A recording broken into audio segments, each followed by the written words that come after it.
Ekonene. Episode 257 tukisema like, subscribe, hit the notification button, tell a friend to tell a friend, sindio? Yeah. Na leo tuko na mgenge true ndani ya nyumba. Yes sir, yes na sir. cheki jo ukitembea siku hizi lazima utembee na merchandise. Sendo, zinaitwa sendo, watizedo wanazitaga sendo.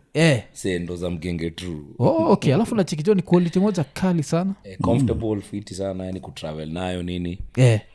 Buda, tunapeleka yani apparel another level. Alafu nasikia hizi zako ni Versace za Kenya, inamaanisha haucheki na watu Hapana. Na hapo ni kinde tu. 10,000. Na soko majuu ni ngapi? Majuu ni $60. $60 alafu kwanza kwa majuu ni easy ya kuget, si ndio? Ni rahisi because sasa production inatoka China. Alafu natumiwaga stato immediately. Okay. It's easy, it's very convenient. Alafu majuu najua post office yao. Ni noma because ma-address za makeja tu ni straight post office. So nikikuwekea tu kwa post office in 24 hours uko nayo. Okay. So mne vile susema jo, make your orders now. Piga order jo mtu yangu, piga order. Si pesa mingi. Alafu unajua wasome kwa kurequest sana. Juu jina yako kuna vile imekuwa mentioned mara kadhaa hapa. But before that nilikuwa nataka tubongejea vitu kadhaa. Nilicheki ilikuwa a few weeks back ama maybe a few months back ulisema una regret ku endorse Ruto. Reason ilikuwa jani? Sikutaja a specific Kenya kwanza. Nilisema tu yani cause unajua kwa page yangu nilikuwa very vocal about certain individuals time ya elections. Because personally me ni watu nilikuwa na trust na ni watu nisha meet personally. So as an individual nilikuwa nikaa najua mtu character yake. But sasa the way things are going man, unashindwa what's happening, unajua kama president wetu hizi vitu vile watu wanapiga kelele about the high cost of living, stories za tax. Kuna ma-promises mingi sana hazijakuwa fulfilled. Yani and kama umeback up mtu una cross two fingers unasema I hope jamaa atafulfill hizo ma-promises because watu watakuja kutukana wewe ule alikuwa mtu wako wewe mjinga ni same way. So I felt ni muhimu ni apologize to Kenyans because I was vocal about it. Na chikia ulishiaga Karen, si ndio? Karen tuliinvite hapo tukapiga story na story ya muziki. Not just the president, hata governor tulibonga naye mambo ya muziki.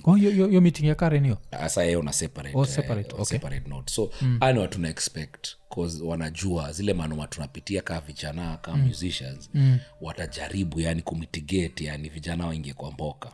Sasa kama vijana waingie kwa mboka inakuwa sasa ni failure. So lazima utake pure responsibility uambie jamaa poleni jo. Sikuwa na mezea. Okay. Governor lakini lazima tumshout out juu ya sijui kama notice photography siku kishatao. Chikima vijana wame set up ma lights wanapiga wase picha. Jana nimepita tao nilikuwa chekima vijana wame set up hizo ma umbrella. Nini kaambwa kila Sunday hapa tupiga mapicha big up yani hivyo ndio creative economy na fai grow.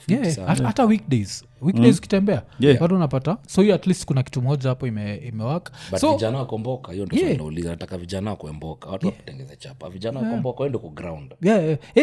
Wako naweza sema kuna vitu kadhaa zile wame open up film. Naweza sema kuna vile conditions are favorable right now, more than kitambo. So kuna zile aspects zinini. So haukubebwa na wheelbarrow kus Anto ndio sola ni mi yangu ikufika hiyo level. He lost his soul. yangu ilikuwa ile tu real. Nimeback up tu mtu na nimeandika kwa social media nimeback up. Si ati nimekanjwa or anything. Ile tu real tunasema huyu wacha nisimame behind huyu jamaa nione venye itakuwa. Pia mimi nina voice unajua. Watu expect watu sema wasanii amfai kuteka side, right?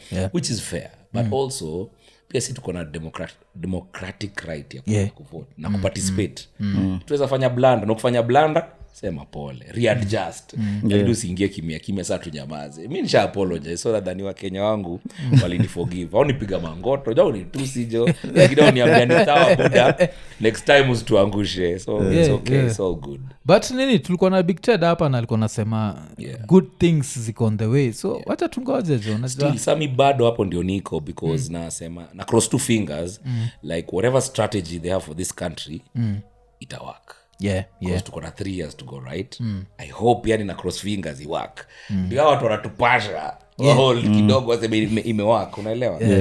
We just hope it will work. I don't know. Okay, mimi kwa nafikiri maybe ulienda pale ka wheelbarrow kidogo lakini at least mliachoka kitu ama because hiyo ndio kitu moja pia nilisikia watu wakisema that watu wakienda pale hakuna vile route wanaweza acha utoke ile place bila kabahasha, inakuwa kitu ka brown envelope. Lakini sasa hiyo iko point ya kwenda pale iko sababu hiyo ka kitu tulikuwa tumeenda naye kuongea, tulikuwa tumeenda kuongea naye stories za music copyrights and everything, but automatically ukiingia kwa hiyo keja hata uwe nani lazima mnatoka tu na kapake tu ile kunywa soda.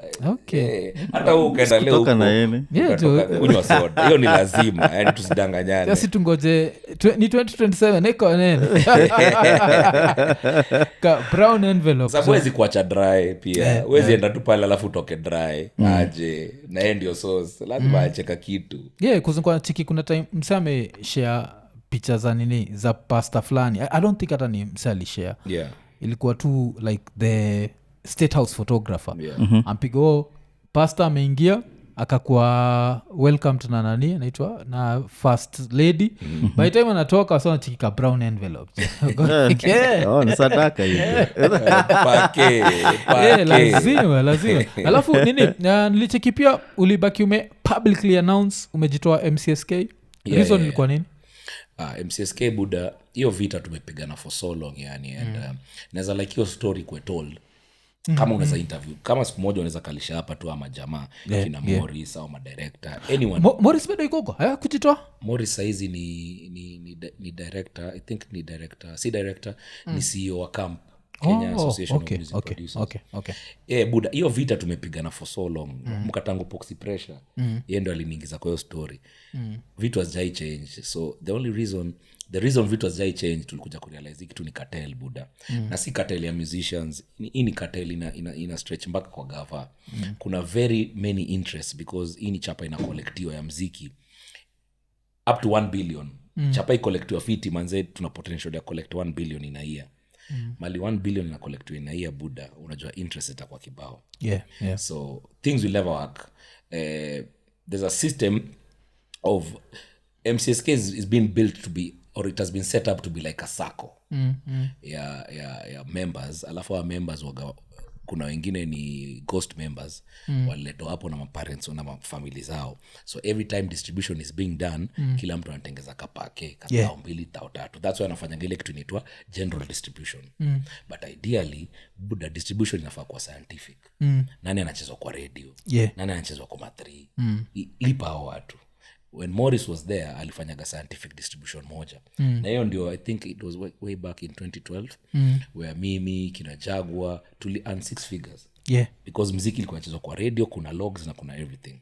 Sasa since kuna hii cartel ya wazae na watu kufanya MCSK kai kama sako, hawataki scientific distribution. Wanataka kila mtu kidogo kidogo. Wanataka sayo general, ndio hao watu wamewekwa huku ma ghost members, kila mtu atengeze do. Hiyo ni one side. Another side ni madirectore wameandika watu wao wa collection. Maadministration huko ni mabeste za madirectore, malawyer. So everybody apart from the musician is making money in those societies. Nikaona hii ni ufala. Nikatoka, nikaingia ASCAP. Nimepigana hiyo vita for so long, but the problem is mwenye unapigania pia understand kwa nini unapigana. Understand, like the young musicians, there's a lot of awareness that needs to be done so that they understand what exactly copyright is. I don't know una fight, but ajui kwa nini una fight, na naona pia wewe ni part of the problem. Kwa sababu aielewi. Man, sasa tuko na energy yangu personally sasa iko kwa mtoi wangu. Na iko kwa future yangu na biashara yangu. So niliona tu acha ni divert, nikajoin ASCAP. ASCAP waga ni ya states ama? Sasa hiyo ni collecting management organization ya America. Kuna ASCAP na kuna BMI. Zote huwa the same function, but when do you decide unataka gani? Do you want to join ASCAP or BMI? Benefits are good and they collect for you all over the world. Unatumia check yako kwa mail. Usumbwani na mtu, it's so electronic. Unaingiaga unaangalia ngoma zako zilichezwa wapi, logs una download, check kwa mail. Hakuna human interaction. Wametumia tech. Mali tech iko buda, corruption kidogo itakuwa gumu. So na pick pia from Kenya everywhere because now ni worldwide. Lakini sasa from Kenya tuseme kama iko hivyo na MCSK wanatuma kitu standard, so they still send the standard Sasa from Kenya they need things called reciprocal agreements.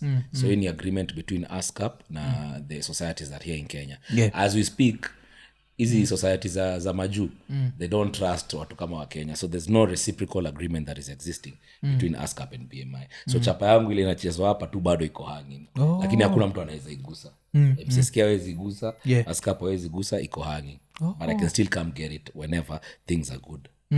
Na ile time kuna time ulikuwa MCSK, ulikuwa as a board member ama ilikuwa as a what? Sasa hiyo ndio misconception inakuaga. MCSK ilikuwa tu member. Msanii tu kawaida, member number 951 sababu zinakuaga na majina. Okay. Zinakuaga na manamba. Member number 1 ni the first person who ashai join MCSK. And I think ni Daudi Kabaka.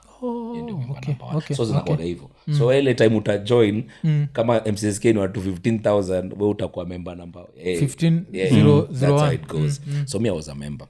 Lakini director, mi nilikuwa director wa Performance Rights Society of Kenya, PRISC. PRISC. Okay. So watu confuse, watu sema yes ulikuwa MCSK, mi nilikuwa PRISC. Okay. Na as PRISC hakukuwa na vitu mngeweza kuchange zile zingefanya samsekawe sifil ananid kutoka MCSK? Okay, so PRISC will collect for performers because the way hizo rights ziko split up, MCSK ni authors, composers na publishers. PRISC ni performers na actors. So by performers imaanishi ati mtu ana perform na mic. Whenever your music is playing in whichever venue, kweni ma3 ni radio, your music is performing. So you're a performer. That's also a right. And then CAMP ni Kenya Association of Music Producers. Sao ni kina Msioka, kina Luki. Ama kama pia ujilipia ngoma yako, you're an executive producer. So you belong in CAMP. So PRISC main function yetu tulifanya fiti, but problem ni what are they called, regulator anaitwa Kenya Copyright Board, Kekobo. Kekobo came up with the way anataka collection ikuwe with one license by the 3 CMOs, joint license. So anataka MCSK, CAMP na PRISC mkuwe na license jamo. License ilikuwa tofauti. Ukiingia kwa bao unapata kuna license ya MCSK, kuna ya PRISC na kuna ya CAMP. Users watu wanatumia muziki na watu wa biashara walikuwa wanazusha. Kila time manze mtu wa MCSK amekama hapa, mtu wa PRISC amekama hapa. Nyinyi nani? Simkuja tuna license moja. So Kekobo akasikia akasema jamaa mwaka pamoja. Sasa wewe niambie buda, mnataka kuwaka pamoja na kuna society pale inakuwa na ufala, inakuwa na corruption. How do you make this thing work? You have a joint license, right? Ideally ilikuwa a very perfect scenario because administration tunge costs zingeenda down because kumbuka MCSK hapa iko na admin yake, iko na CEO, iko na maseki na manini. CAMP the same, PRISC the same. CEO buda anapiga almost 6 figure 7 figure. Sawa. The rest of the people pia being paid. So mkikuja kufanya joint licensing inamaanisha you should have one administration as the 3 bodies. Kuna CEO moja, staff mna cut down on staff, so costs stand down. Unadhani nani atakubali kitu kama hiyo? Na vile nilikwambia jamaa organize kama best zao ilifightiwa deadly. Sasa vita inatoka kutoka Kekobo, kuna watu wako na interest huko juu, kuna watu wako na interest kwa society hapa, so it can't work. Joint licensing tulijaribu ikakataa mpaka mimi nikatoka nikasema man, I was nilikuwa chairman PRISC at some point. Na resignation letter yangu iko, hata ukisearch online kwa interview utaona kuna resignation letter yangu ile niliandika. I listed the reasons why I stepped down. I stepped down because I realized as much as I'm trying to do the right thing, or we're trying to do the right thing as PRISC, it's impossible because kuna forces that are trying to go against the right thing. Sawa. Naweza semaje pia watu wasikizi regulator ndio mdosi wetu, ndio anasema jamaa mnafaa kufanya hivi. Watu wasikizi regulator. Mimi ni chairman wa society, directors wanaenda against regulator. Regulator amesema fanyeni hivi, directors wanafanya different thing and they cannot be held accountable. Chapa ina lost. Kuna kitu tunakuaga nayo kwa hizo society inaitwa social cultural fund. Collections zote zinachukuliwa every year. 10% ilikuwa inakuwa kando ya social cultural, meaning society siku moja itauliza members wasanii ni aje, tuko na kama mita 100 hapa, hii mita so mnataka tufanyie nini? Wasanii wanaweza sema fanyeni hivi, hiyo building you waga sijui lipa rent and then buy building. Kibuy building mtakuwa rent amlipi, mtengeze studio huko, we can do things to better the musicians. So that's why the amount is being set aside. And all societies had buda chapa ilimangwa yote. where wali deep into that social cultural fund ina chapas na distribute either CEO sijui amechukua loan sijui gani hizo sasa ni mangori gani, and then nobody is being held accountable. Hakuna mtu ameshikwa, hakuna mtu amestakiwa, hakuna mtu ameenda jela na nichape wasanii hiyo conditions inge kuzio ni zile loan bad loans wanachukua tu alafu social cultural fund buda imemangwa cause I think ukisema hivyo ndio naanza kufikiria juu ya majuzi tulikuwa na stand up ya Rapture na tulikuwa pale ilikuwa Nairobi Cinema unapata ni venue poa kabisa but tunapata maybe viti kadhaa zimeharibika nini so kumekuwa na like such theaters place mingi cause that's another thing inaweza fanywa si ndio like cause states I don't know kama hizo concerts but na chikigi states kuna concerts wase uendaga za ngoma na watu wamekaa tu chini si ndio buda noma nilikuwa concert ya 50 Cent itu anafanya final lap tour noma yani setup yani the venues for performances are set up for performances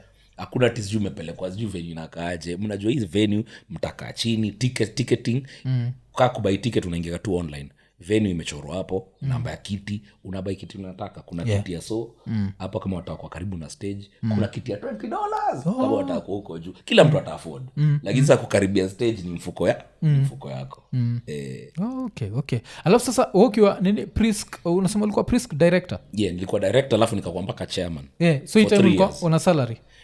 So when you're a director you don't earn a salary tunapatiwaga sitting allowance hizi society zote zawaga na sitting allowance also hata ukiwa chairman kuna salary ni sitting allowance lakini unaona ile society nakwambia ile inaitwa MCSK ile rogue huko hiyo madirector jo wanapigwa salary mzee mpaka chairman wakula salary aje you are there to work for the musicians so you get a sitting allowance and as per the constitution ya kila society kuna number of meetings you can do mwezi mtakuwa mnapiga meetings daily upate sitting allowance sasa wale ile zaidi gine buda ma meeting ni kama so moja sitting allowance nini noma so people have found a way to siphon money basically so ido so nasema like on average mesema hizi societies collect like how much in a year?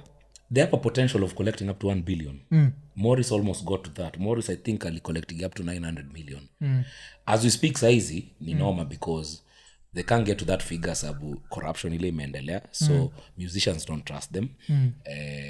Stakeholders, wale watu wana consume muziki from watu wa ma3 to watu wa mahoteli, our trust because wanaona sasa hii pesa tukiwalipa inafikiaga wasanii. Makarao walitolewa, makarao walikuwa wanafanyaga enforcement ndio watu waweze kulipa. Makarao walitolewa because hizo blanda zao. So right now collect ni normal because they act a fool na hiyo kitu yote imespiral to everyone. But when things were right, kuna potential ya collect up to 1 billion. Kuna chapa sana. Na muziki na kwa consumed everywhere.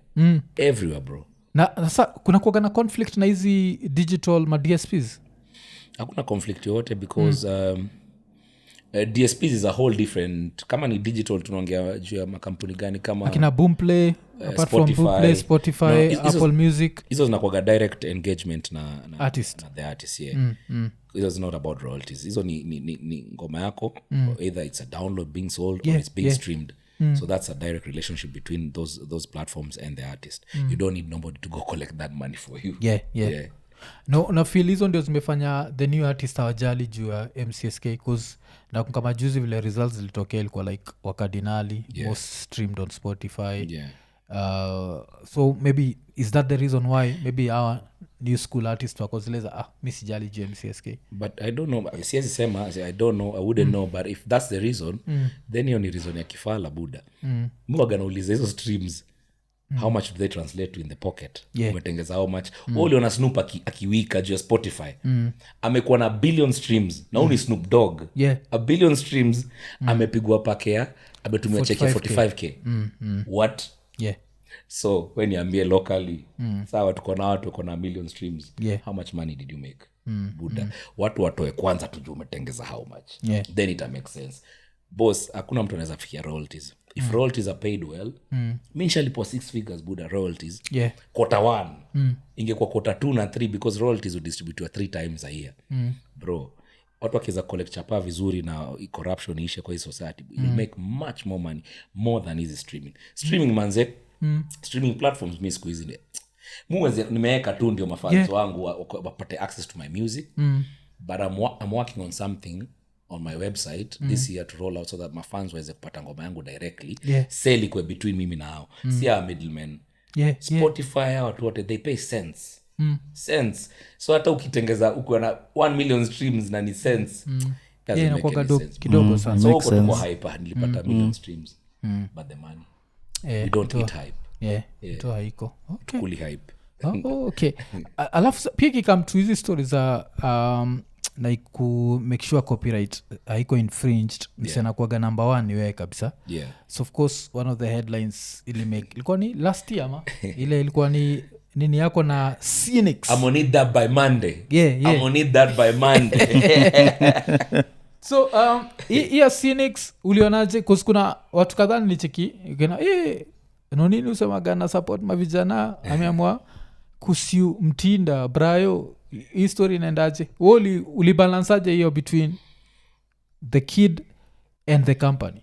So it's hard for me to discuss your story because it's still in court. Okay. And you know how matters are when they're still in court.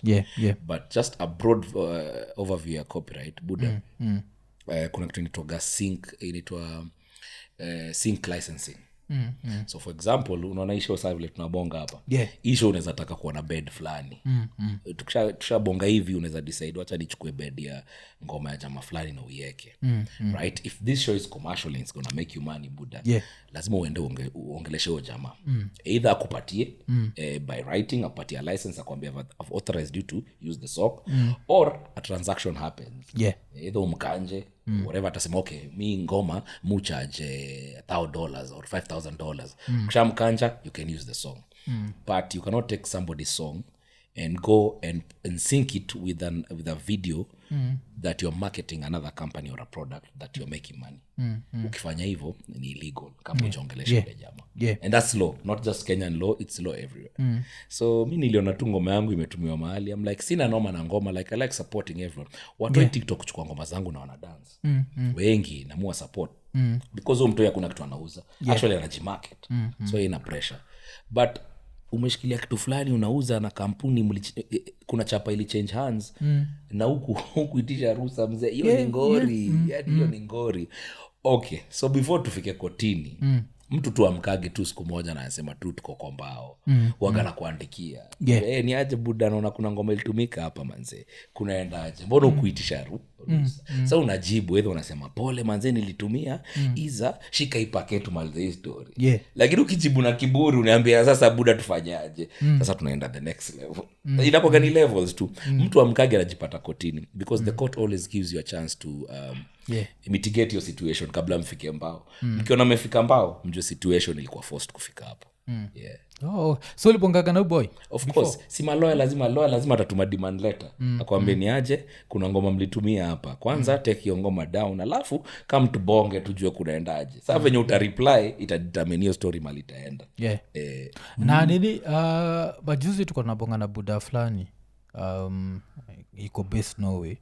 No Buddha alisiu lakini gava akachotewa ilikuwa like 2016 na mpaka leo hajai get your do. So do you feel like is there an actual way of enforcing? Because Kenya bado ni Kenya like especially tuseme by accident ngoma yako itumike na gava unajua hakuna kitu utadu like watakwambia zile utadu utaenda tu court.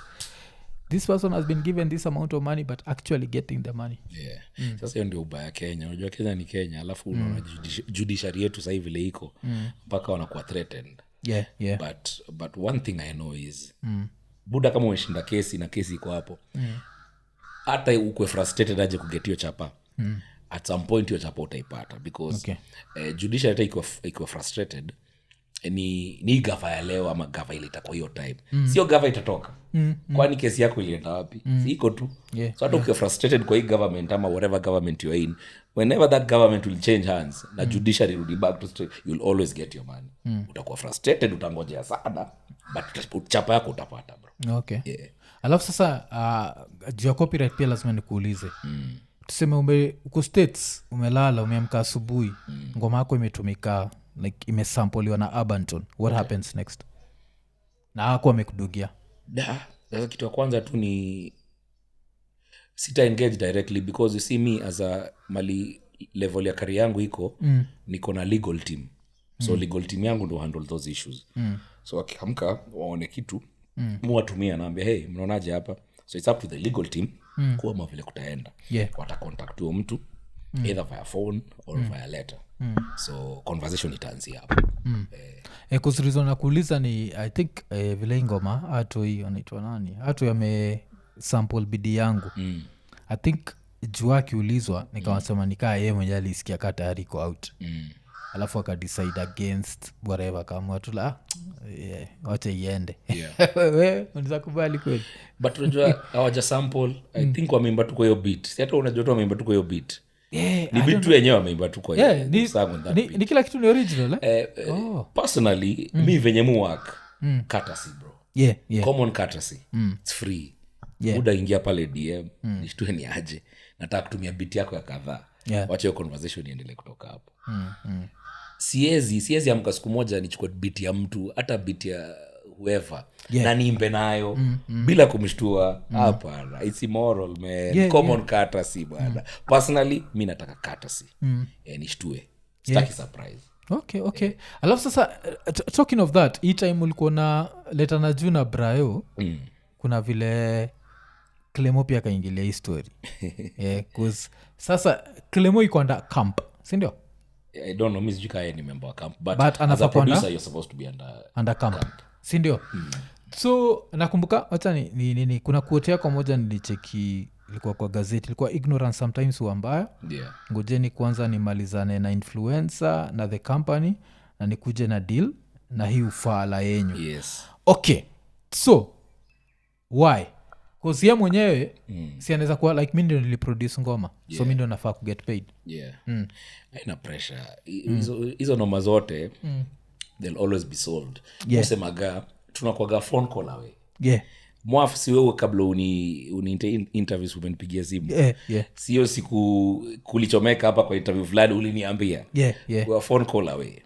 Uwezi enda kwa blogs uonge randomly kitu hata una facts about na wewe ni mtu unaweza nitumia email. Wewe ni mtu unaweza nidungia. Unilize kunaendaje. The reason nilifanyia statement is because niliona amebonga ati kuna alafu venye ana address ati nilisikia kuna msanii fulani amepigwa 1 million msanii fulani. Vile unaongea wewe unaongeaje? Unaelewa? So yes I won the case. But then details hauna ni kesi mtu akishinda the other party has a right to appeal. Kesi yote leo mwafu shindwe kesi you have a right to appeal because the constitution allows you that right. So kijana ameappeal. Ile kesi hata ujui nimesukumana nayo aje. Au ujui hata nimelipa pesa ngapi maloya wangu. Wewe uliona tu 1 million awarded kakimbia kwa blogs. Come on man. You don't do that. Of course. Tuanza kuongea 1 million. Sasa nilianza kuona watu wana discuss manze 1 million. I'm like this guys. 1 million hata itatoka bro. So as we speak today kesi bado iko kotini. Because he appealed which is okay. He's allowed to appeal. But problem ni ukiluza appeal unaona tangu hiyo chapa ikwe awarded when the case was won hiyo chapa anza ku accrue interest. Because yes you have a right to appeal. You might appeal and win the case. Ukiappeal win the case uko sawa. Ukiappeal lose ile chapa ilikuwa awarded imekuwa an interest. Na kuna interest ya koti inakuwa na interest yake. So it's inakuwa ni a very murky situation. Lazima ukiappeal ukwe confident utashinda. So point yangu ni ile kesi hata haijaisha bwafu. Tuna discuss 1 million gani. So hizi ni facts ungekuwa nazo kama unaniongelesha ungekuwa unajua. So mimi ndio ilinijamisha, that's why I wrote that statement. Alafu hii ni situation yenyu kwa nini ili get this ugly? Because I feel like every time I try to get into the root of it si understanding. Because nakumbuka at some point ulikuwa natua na Jua US, si ndio? Jua ni Caliph. Caliph ni Jua, maanisha Caliph Records Kwezi hata ulikuwa wewe tu. Si ndio sana nauliza like kwa nini ili get ugly design? Because na feel kama we na Jua nyuongea, si ndio? Of late tumekuwa tukiongea tumeanza kuwa cordial, we're good now. Oh, at some point amkuwa cordial because yenyu sijai feel ikiwa hostile yako na Clement ndio najuaga inakuwa ni fire ile hakuna hostility but sisi maarifu like atuongeagi Yeah. lakini of late mi najua tunabonga naweza ni DM tuchapiane but kuna time fulani ilikuwa iwezi unajua saa ni hii kitu ilifanyika kitambo sana Yeah. so mi nikianza kuona we are 40 year old men sisi sai ni mabuda hapa fai kuona kama mtu hata akiaddress akiongea juu yako kama hiyo example nimekuambia mtu anasema ati nilisikia msanii fulani I find that highly disrespectful. I know. Men talk saizi sisi watoto wadogo so kukario bile from way back mi sina ganoma na mtu yote there's nowhere utakuja kusikia randomly nimeongea mbaya juu ya Clemo ama nimeongea mbaya juu ya Jua I always react when you do something do something for every action there's an equal reaction but randomly wezi nipata tu nachoma naongea utiaji mazi I'm not that me I wasn't built that way so I don't know mi sijui kama hiyo beef iko ama iko but problem ni unajua vile mi nilichomokaga huko na nikaendelea maisha yangu maybe watu walifeel some type of way but man we're grown men right now na kila mtu ana biashara yake kila mtu anafanya mambo yake hapa fai kuwa na manoma kama hizo na nini so in hindsight ama kama unaweza tupeleka to your time ulitoka after Wekamu when did I leave Calif Records Wekamu Manzo Nairobi Wekamu nilipiga Keroro nilifanya zi nilipiga na Msioka actually after Wekamu because ideally ni I wanted my first album to come out hapo ndio tulipatana katashwishi mimi na Clemo cause mimi nilikuwa very over ambitious let me say nimedrop 2-3 singles na feel it's time for an album but Clemo maybe alikuwa na feel different so we had a conversation nikaambia kama album haiwezi then I think it's time for me to pack my bags na tukashekana zikakuwa ni sawa mimi nikaenda na whatever I had na yakabaki na Calif Records and whatever and I walked away and that's how nikaenda nikatoa album ya kwanza yangu now because ilikuwa na Manzi wa Nairobi Wekamu ni party then Keroro ilikuwa hapo ile original walietuacha hiyo album yani Hanyari Game yani hiyo track list yote ilibidi niende ni release kivyangu so hiyo ndio iletaga noma that's why I left Calif alafu itwa ya US ili happen when because I remember like around the same time ukatua pamoja tour yangu ya kwanza lilitwaga tour I think ilikuwa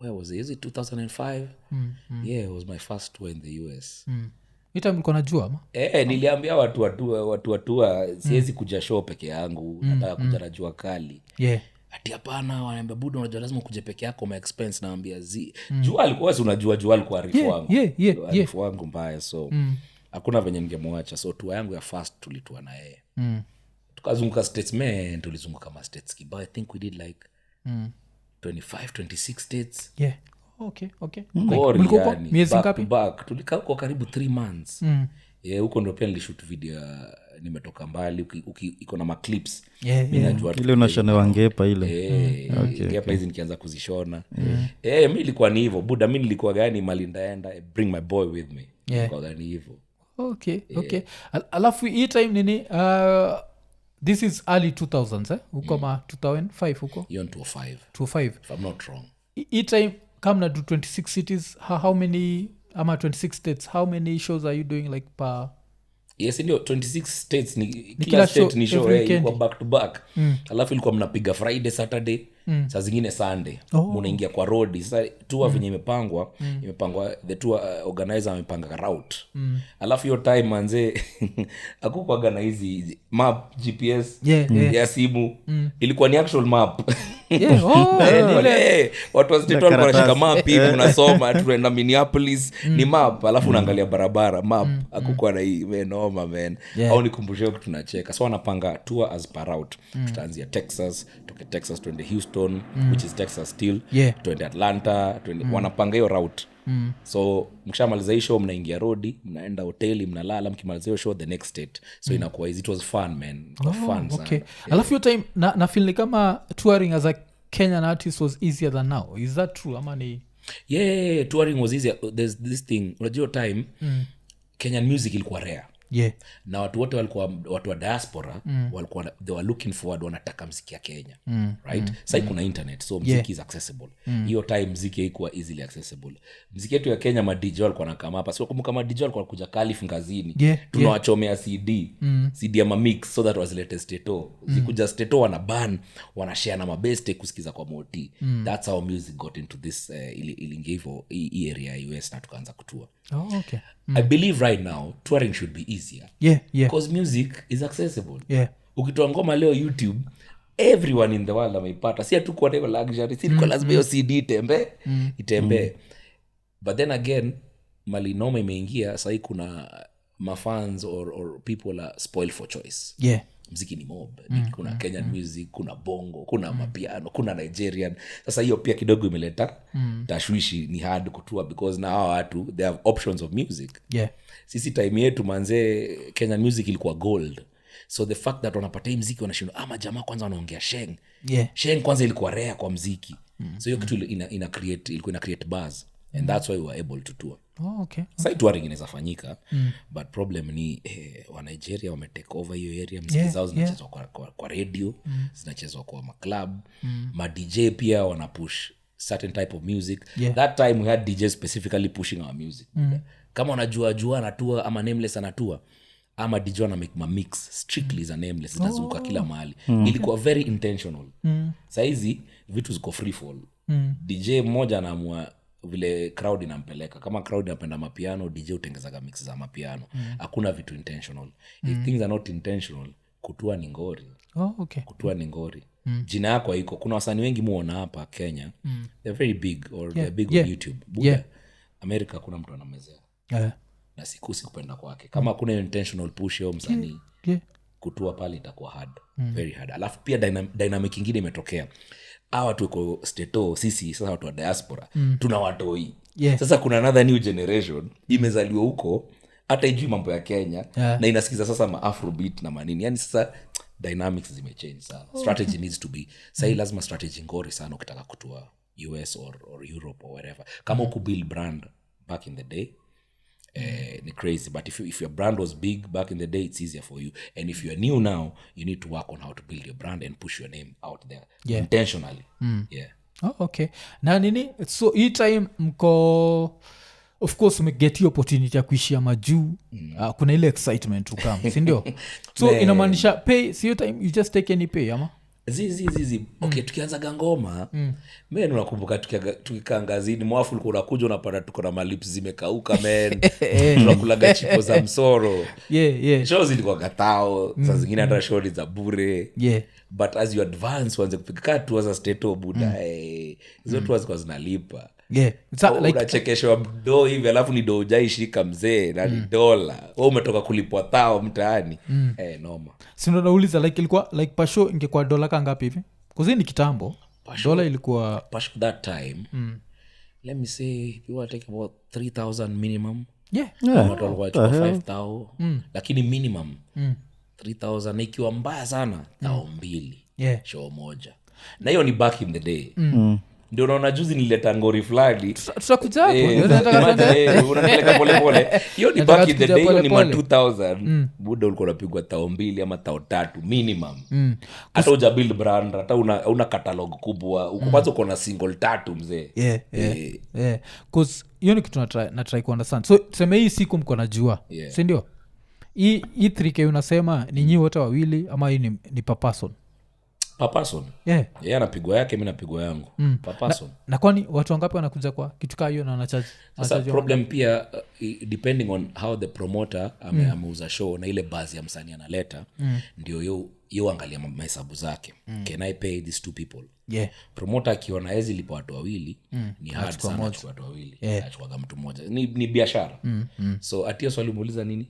Hiyo like likaa so ngapi watakam? Kuzio ni domob. Hiyo kama una spend 6K kwa like performance fees. Hiyo time atuongeza accommodation, atuongeza kuna flights, unajua like it's a lot of money. So venue inaweza chukua watu so 3 so 4 maximum. Watu so 4. Kwa hizo venue zikuaga kubwa sana. Kwa 400 people 500. Una charge $25. Hiyo ni how much buda? so $25 tuseme wase so 4 itakam to $10,000 sindio? Yeah. So and then how it works with promoters in the US, they just don't kuna wale professional who just don't depend on pesa ya get. Okay. Kumbuka venue si amechukua kama alinegotiate fiti na venue bani yake. Okay. Sales a drink. Wakenya kuja sherehe buda sisi ukata maji. Hakuna watu wa biashara ya restaurants au lika wanapenda kama crowd ya Wakenya because they know Kenyans are money spenders. So kama mtu alinegotiate fiti yuko na mlango, yuko na bar na yuko na food, ametengeza pesa vizuri. Okay. Clean. Na timka hii pia nini kitu moja nataka kujua ni unalipo ido si ndio? Kwenda lipo in cash. Cash money buda. So cash money time hatukuwa na account ndio tumeingia stato, so hatukuwa na account za stato. Account zilikuja later. So hiyo ilikuwa ni cash. Na ukitaka kurudi of course hawezi rudi na more than $10,000. Hawezi cross border. Unaweza rudi na 99.999. Ilifika 10,000. So mko mnaduaje? Mkisha geti mna deposit mko reason nauliza ni nini mavijana mko young. Of course ukiwa young uko excited unazamua like IKONINI wacha tu nitry kupita na hii $15,000 ngori money laundering. Ndio tulikuwa tunapatia ma family kama mimi sister yangu alikuwa majuu.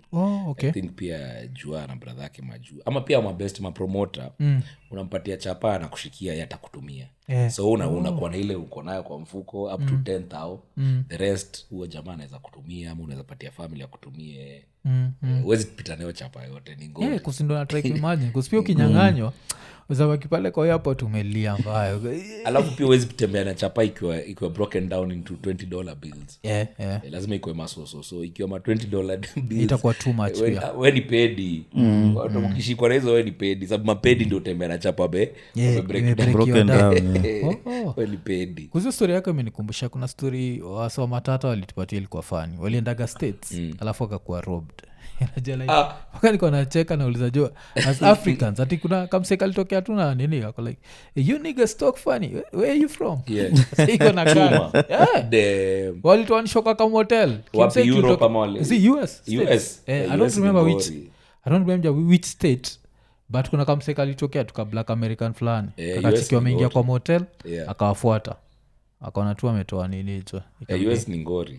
Kwanza hiyo mtanaishi manze The Wire. The Wire. Maryland. Maryland yes but Baltimore. Huko Baltimore yenyewe. Huko Baltimore mzee. Okay. The Gara.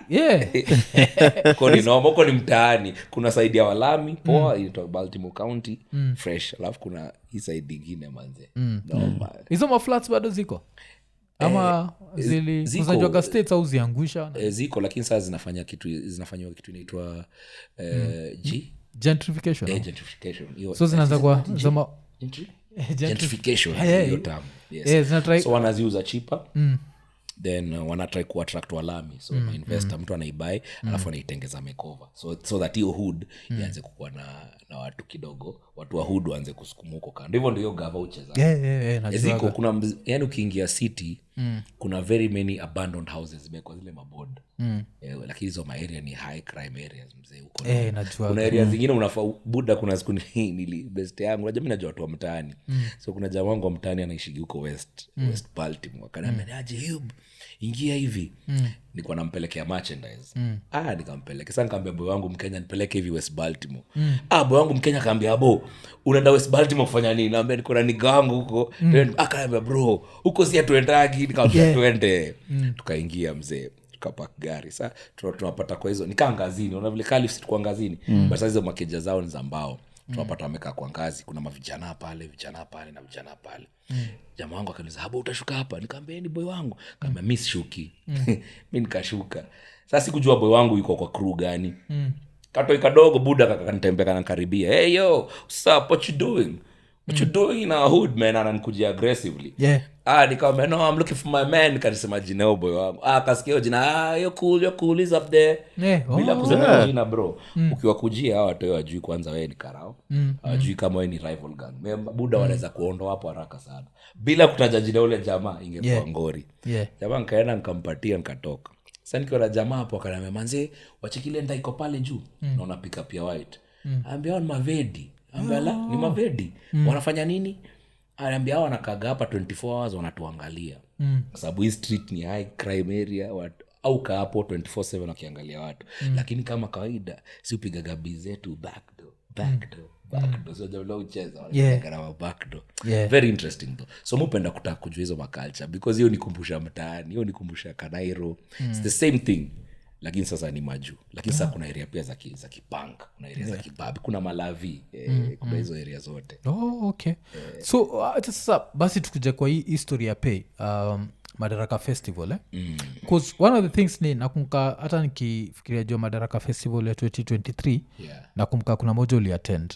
And apart from attending I think ulikuwa na kitesla ama kuna around your time kuna kitesla fulani Tesla fulani mutesa nayo. So ushaishia hii time ulishia tuka fun. Mwenye Madaraka Festival nilikuwa na like Kenya Medu, like whatever he was doing. Na pia venye amepackage hiyo festival yake ni fiti, unajua. Kama ni maveni wanachukua maveni manoma zile wa Amerika huenda, zile wa Nigeria ufanya. So hata come out for a show inakuwa ni an experience. And I like that. Na nikama approach tukaanza kubonga na msupport, unaelewa?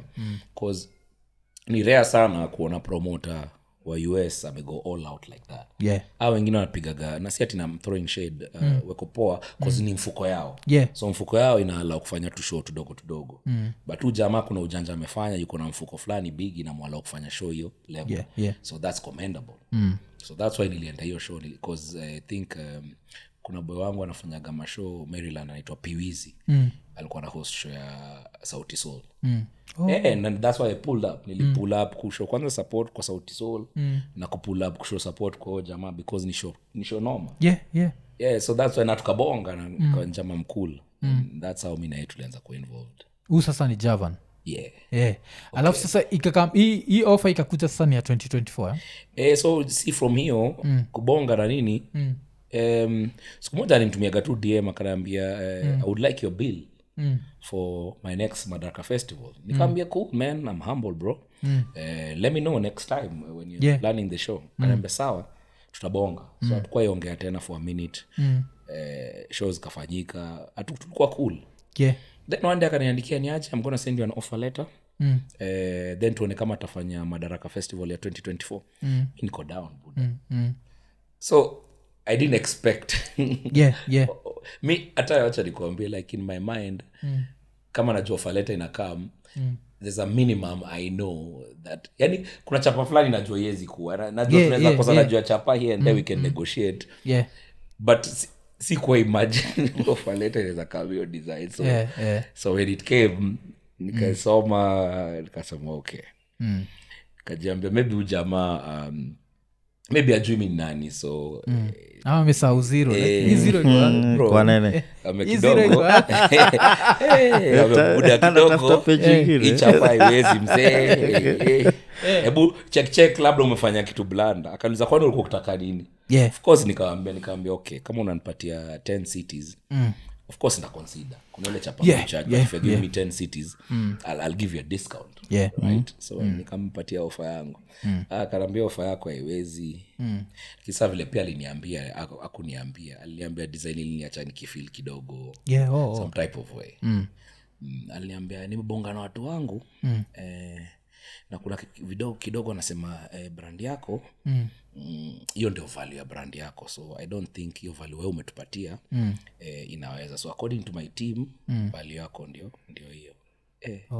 Buda nilishtuka yani mimi nimekaa chini mkono value yangu ni punch punch to states $5,000 nipige tu $5,000 10 cities. Na hii wanakuambia set ni how long? Maybe ulikuwa unafaa kuimba tu kitu moja utoke. Hata kama ni kitu moja ama pia peke yake buda mimi naingia club mimi ulipokwenda club bro. Club appearance I get paid for that. Hata si $500 kuingia hold na upigwe drinks na watu wako na food na mjibambe hata si $500. So hiyo mi venye tu alirespond ndio I was like felt it's a little bit, not a little bit, it's disrespectful. So tulikuwa naye hapa wewe pia kazusha kasema unafaa kudeal na yeye in private, so unasema ulitry to deal in private before uende public. Mwaf, kabla kitu yote mi nifanye publicly I don't act spontaneously. Lazima kuna conversation imehappen. Kuna screen, unajua sasa tukianza ikiwa ni kuprove niko na screenshots. Na sitaki kufanya sasa itakuwa tu najua. Lakini ikikuwa ni ati conversation haiku happen, I can pull up all the conversations that happened before it got to where it got. You understand? So palikuwa na conversation, buda hii kidogo iko chini. Sawa, hii yako haiwezi. Lakini sasa timu yangu imesema kidogo brand yako hamna uko shua buda kabisa. Shukran. Na nika step. So haku move even $1 above 500 even after negotiations. Buda, value yako team imesema ni $5 mzee. Sawa. Okay. Hivyo ndio team imesema. Haina ngori. Sasa mimi nikachukua tu, ikachukua tu hiyo offer letter nikaweka online. Ndio pia watu waone value yangu. Hiyo ndio value yangu. Ngori litokea huko mimi sijui. Naelewa. Nini inakuaga? Many promoters nishaongea nao. Sikuwa na conversation mob sana za masho. Hata si nimekuja hapa Kenya. Si mbona nimepiga matua back to back. Nimepiga Coast, nimepiga LD, nimepiga Kericho. Kwa Kericho LD. Okay. Tuchako sana. Umeona contract yangu tumetolewa pale. Na kitu inaitwa respect. Your respect ikiwa then work is easy. And then to make matters worse, US is a very small continent if you know the right people. So already I know how much you paid a certain type. I know how much you paid people. So it's not a problem of money. Si ati unachapa. Chapa uko nayo. Najua how much ulipa watu fulani, right? Nikikompare. Compare nao watu, lakini wote umenioffer mzee. Yaani umeona mimi ni nugu. Umeona hii Nonini ni nugu. Hapo ndio. So sauti sola kupatiwa 2,000 akaambia kila mtu ngovo. Sola kupatiwa 2,000 buda. Come on. Nasema tu ile nini, but unajua I think kitu come to performances. These stories waga ni interesting sana. Like come to performances cause especially the undervaluing a performer, because there's another interesting story nilisikia. I don't know how true this is, so ilikuwa alleged, but kulikuwa na hii comedy group inaitwa Rib Crackers walikuwa tu wasewa 8. So ati kuna siku washaenda wakaperform kwa show ya Churchill walipatiwa 1,000.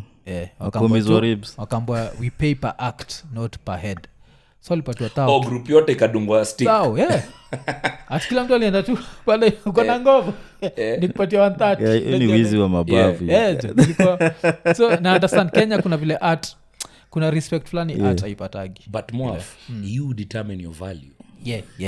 By the time when they show walikuwa wamepiga discussion hako menini una get. So ule jamaa ule ni mtu wa biashara. Yeye anaangalia kucut costs. So akiona mko mtu 5 hiyo ni jeshi.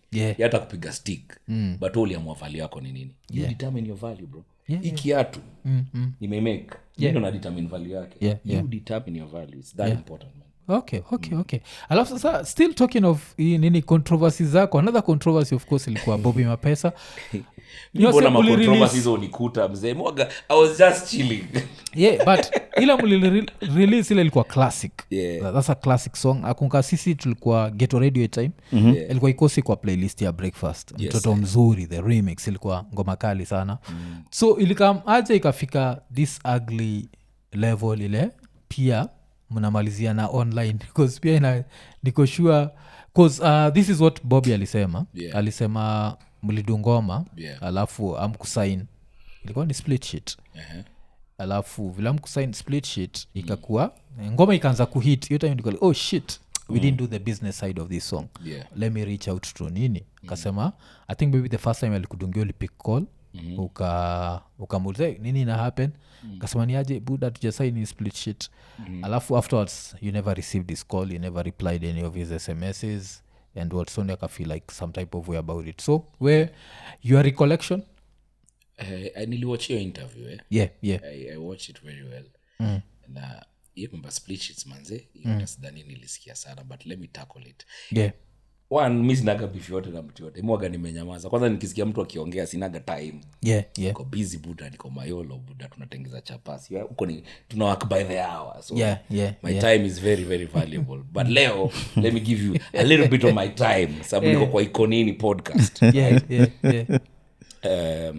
kuna wasanii wengi sana nimekolabo nao and back in the day hatukuwa tumejua mambo za tulikuwa tunajichanua juu ya copyright right we were learning by the go so kuna ngoma mingi sana zina split sheets za way back in the day but when we started knowing about copyright and why we needed split sheets tukaanza kusign sasa hata nikipiga mangoma hata kuna ngoma naenda kushoot video on Tuesday kuna split sheets right so we started doing that eventually so unfortunately hiyo ngoma ina fall hizo maera tulikuwa tunapiga hata Friday tupiga Friday but then again hata kama ngoma ina split sheets kuna automatic copyright that a song has kama mtu iko kwa ngoma fulani si Bobby iko kwa ngoma si aliandika lyrics zake yani author wa lyrics zake hiyo ni right iko nayo kwa hiyo ngoma mimi niliandika lyrics zangu mimi ni author right so that's a song then song iko na right nyingine iko na producer actually composer ule ali make beat ilikuwa ni hiyo remix original ilikuwa ya Mike Black so we fed from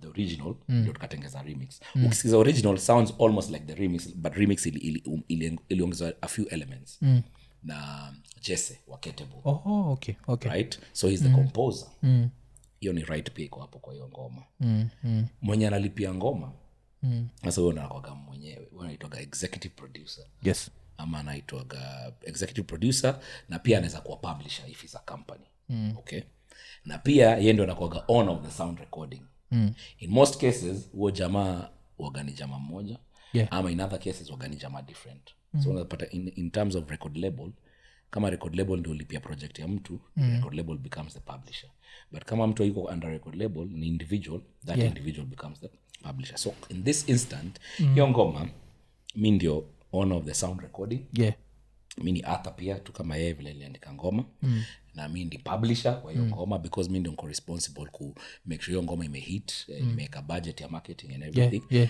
na mimi bado ndio executive producer ndio nilikanjia hiyo ngoma nilisikia akisema ati sikukanjiaga hiyo ngoma I think alisema kikam to Ketable yeye aliwalipa I think so listen Ketable nilifanya ngoma mbili nao nilifanya si lazima with the unit then nikafanya mtoto mzuri remix Ketable inaoniwa na budo itwa Gaje nimesahau buda fulani sana na mheshimu sana what's his name the owner of Ketable iko tu pale South B so Jesse is an engineer in Ketable Ketable ukiingia you have to sign a book uko hapo ndani so mdosi atakuja angalia nani alikuwa studio leo Ketable kabla utoke na ngoma una work na producer lazima uko umekanja whether you like it or not that's their business model Ketable nikitoa ngoma hivi ati nimeenda nayo nje lazima iko imelipiwa hakuna ngoma inaweza toka kwa hiyo studio kaijalipiwa sawa so that's number one so that means I paid for that song that's why I'm the owner that's why I'm the sound recording I'm the owner of the sound recording that's why I'm the executive producer because I paid for it secondly hiyo video ilin cost 300,000 if I remember ni kitambo na ni Tejo Sali shoot hiyo video and he can testify to this na ni mimi organize sasa publisher sasa na ile role yangu ya publisher nimeweka budget ya marketing which is 300,000 sijui ma presenter sijui tafanya nini nikaenda nikatafuta location nikahaya Mash Auto kwa Ash akanipatia mandaa hizo magari unaonaga hapo hiyo ni cost nilipia so really mwafu make it make sense ndalipa 300,000 hizo cost zote nishindo kulipa audio 10,000 does that even make it make sense bro make it make sense kuna venye naweza kushindwa kulipa 10,000 na video nilispend almost over $500,000 on it come on man na nini kwa nini basi hauko na in quote speak call yake what happened why did it get that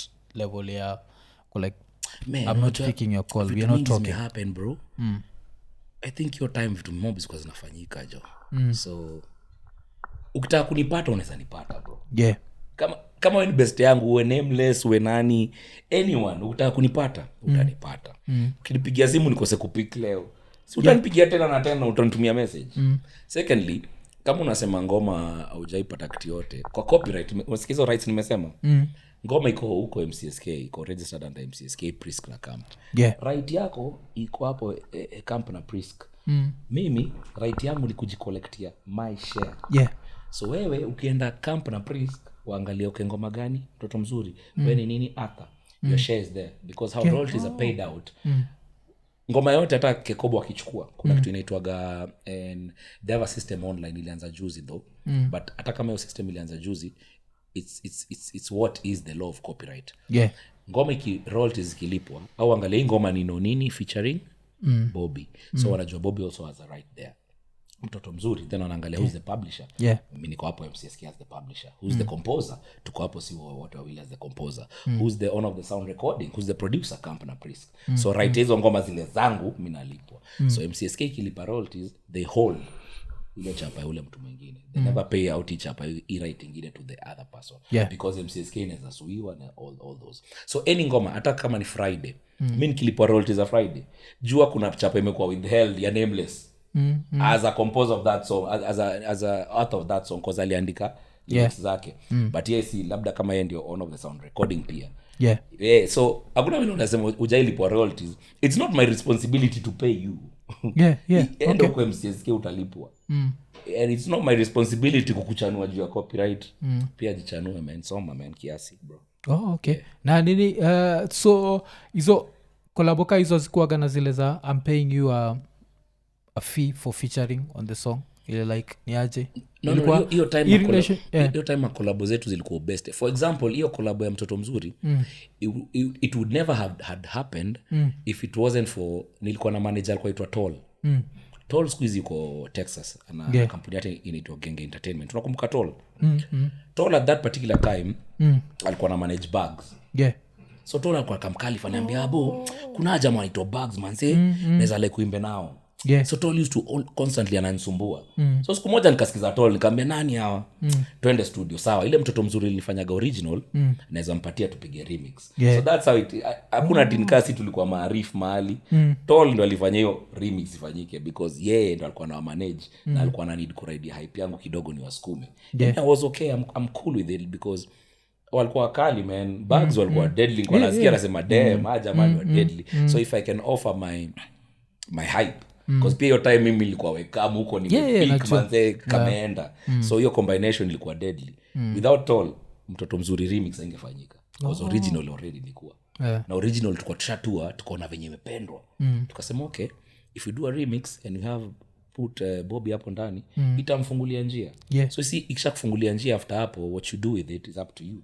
Na hivyo ndio mwambie watu na collab, I'll do a collab with you. Right after that up to where because nishakufungulia njia. Keroro sasa nimefanya remix na ule kijana wa Voya anaitwa Mtemi. Nimekuweka kwa light ya watu. After hapo buda yani it's up to you. You can take it wherever you want to take it. Either you choose kujam ngoma yako kuendelea ama upick na hiyo hype na uende nayo. Okay. Because okay, I hope one day nini because that was a classic yani. It's so bad that ngoma ni kali hivyo alafu the people who did it pamoja si I2. So amkuwa hii perform pamoja ever? Because hatujaipatana kwa show moja. Show zangu ni different. Sijui kama unakuwa kwa show so hatujaikongana. Isi kama how can I put this? Una kama Nameless. There's a likelihood tunaweza kugongana kwa show moja. Kuna time tunaweza bukiwa na safu. So I don't know whether you understand what I'm saying. Kama hakuna likelihood ya wewe kwa show hatujapatana. Catalog zenu zina hata juzi it was funny. Nimepiga show Coast, nimepiga show Jump Off 31st Madaraka ilikuwa Jump Off Festival. For the first time tumekuwa the same show na Major. All those years jai kwa show moja na Major. Kumbuka Major ni era different na yangu kuja later right. Alafu mimi hizi mambo zangu ni move niko stato. So hakuna time tushaipatana kwa show. So for the first time tuweko kwa show moja. But unfortunately venye promoter alipanga show Major aliperform 30th, mimi perform 31st. So kupatana kwa show gani lazima umebuild brand yako design fulani ndio tunaweza kutana kwa show. Kusema imenikumbusha kuna history moja ile I don't know nani alitupatia history ama tulisikia hapi ama ni jua mwenyewe ndio upatia na history. Kuna time ati mlikuwa show ilikuwa ni wewe Jua na Prezo. I think ni after vile nitafanya.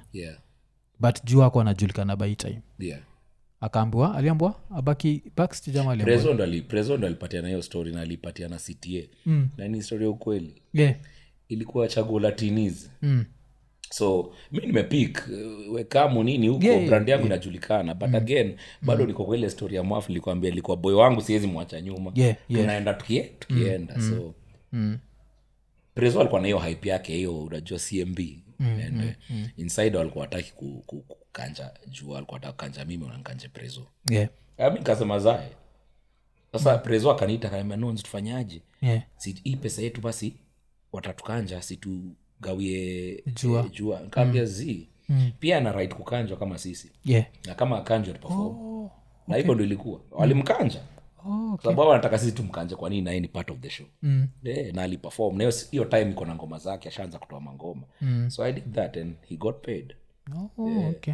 okay cuz nini tutakam tubongejia of course now to go back in time kwa junior lazima tupongejua bro wako kujua reggae music kwa sana juaga je reggae music nimeperform hiyo ngoma juzi for the first time yani in Kenya unajua sijai tangu release hiyo ngoma sijai perform okay nimeperform nimesikia raha sana so lakini lazima nini kuna na recollections kadhaa za Khalif zile mufind zikiwa interesting sana and sahizi ni mabuda so I think tunaweza hizi story one of the things ile nishaambiaga say kwa hii podcast ni one thing kwa na admire juu yenu ilikuwaga discipline ya marketing so nilikuwa naambia sasa vile ilikuwaga every evening ilikuwaga around I don't know kama ilikuwaga 6 mko mnatokaga Khalif mnaishia isich kutuma ma request it takes a certain level of discipline ile msezi realize that these are 19 20 21 year olds so hiyo drive nafikia iko imetoka wapi manzo umenikumbusha mbali kwenda kutuma hizo ma email ma request ndio eve ngoma izichezwa jioni kuzilikuwa like kila siku si ndio daily lazima ka budget ya marketing daily na pia budget ya ma CD unakumbuka CD ile packet mzima ilikuwa 1000 ya 100 CDs right zinatoka wapi tunatoa 1000 wapi ilikuwa inabidi tunaingia tao daily tunabai hizo ma CD tunakam tunazibana kumbuka tuna zile double banners bana yetu labda ya company ni two banner change or whatever bro utaka hapo the whole night ukiban CD so kuban CD ni maximum 35 minutes kama na ngoma mingi 45 budo unakaa hapo kiban na hizo za marketing hiyo drive naweza semaje pia unakumbuka the whole kuna kuja kangazini pale na kinajua kusikiza hip hop right?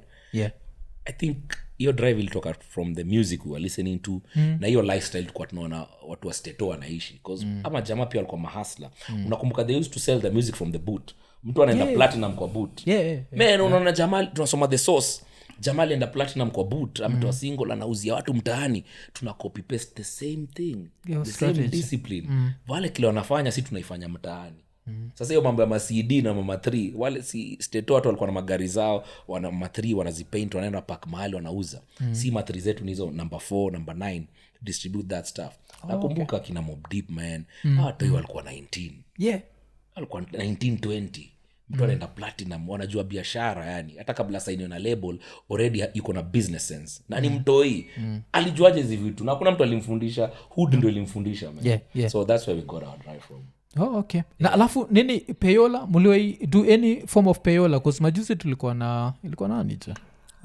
breeder na breeder alikuwa na bonga vile alitry kutoanishwa payola design na akashindwa jo hizi ni aliambiwa ashone msee nguo na viatu ashone mtu nguo akasema zi so hiyo siku sijui kulikuwa na payola like what used to happen for music to be played music to be played mnaweza semaje kwa sababu juu payola ni kuchotea radio presenter ndio acheze ngoma hiyo kitu nasikia na happen saizi sana actually watu wengi kwanza hii new generation au ni chat wana menons how can we get a music played on radio manze every time si tunajaribu tunaitisha chapa saizi manze watu wamekuwa watiaji watu wanaitisha watu chapa live you understand when radio is irrelevant because saizi radio is not radio radio you can make your music and inaweza enda without hata radio presenters man it's an added advantage but man kuna avenues mob anyway time yetu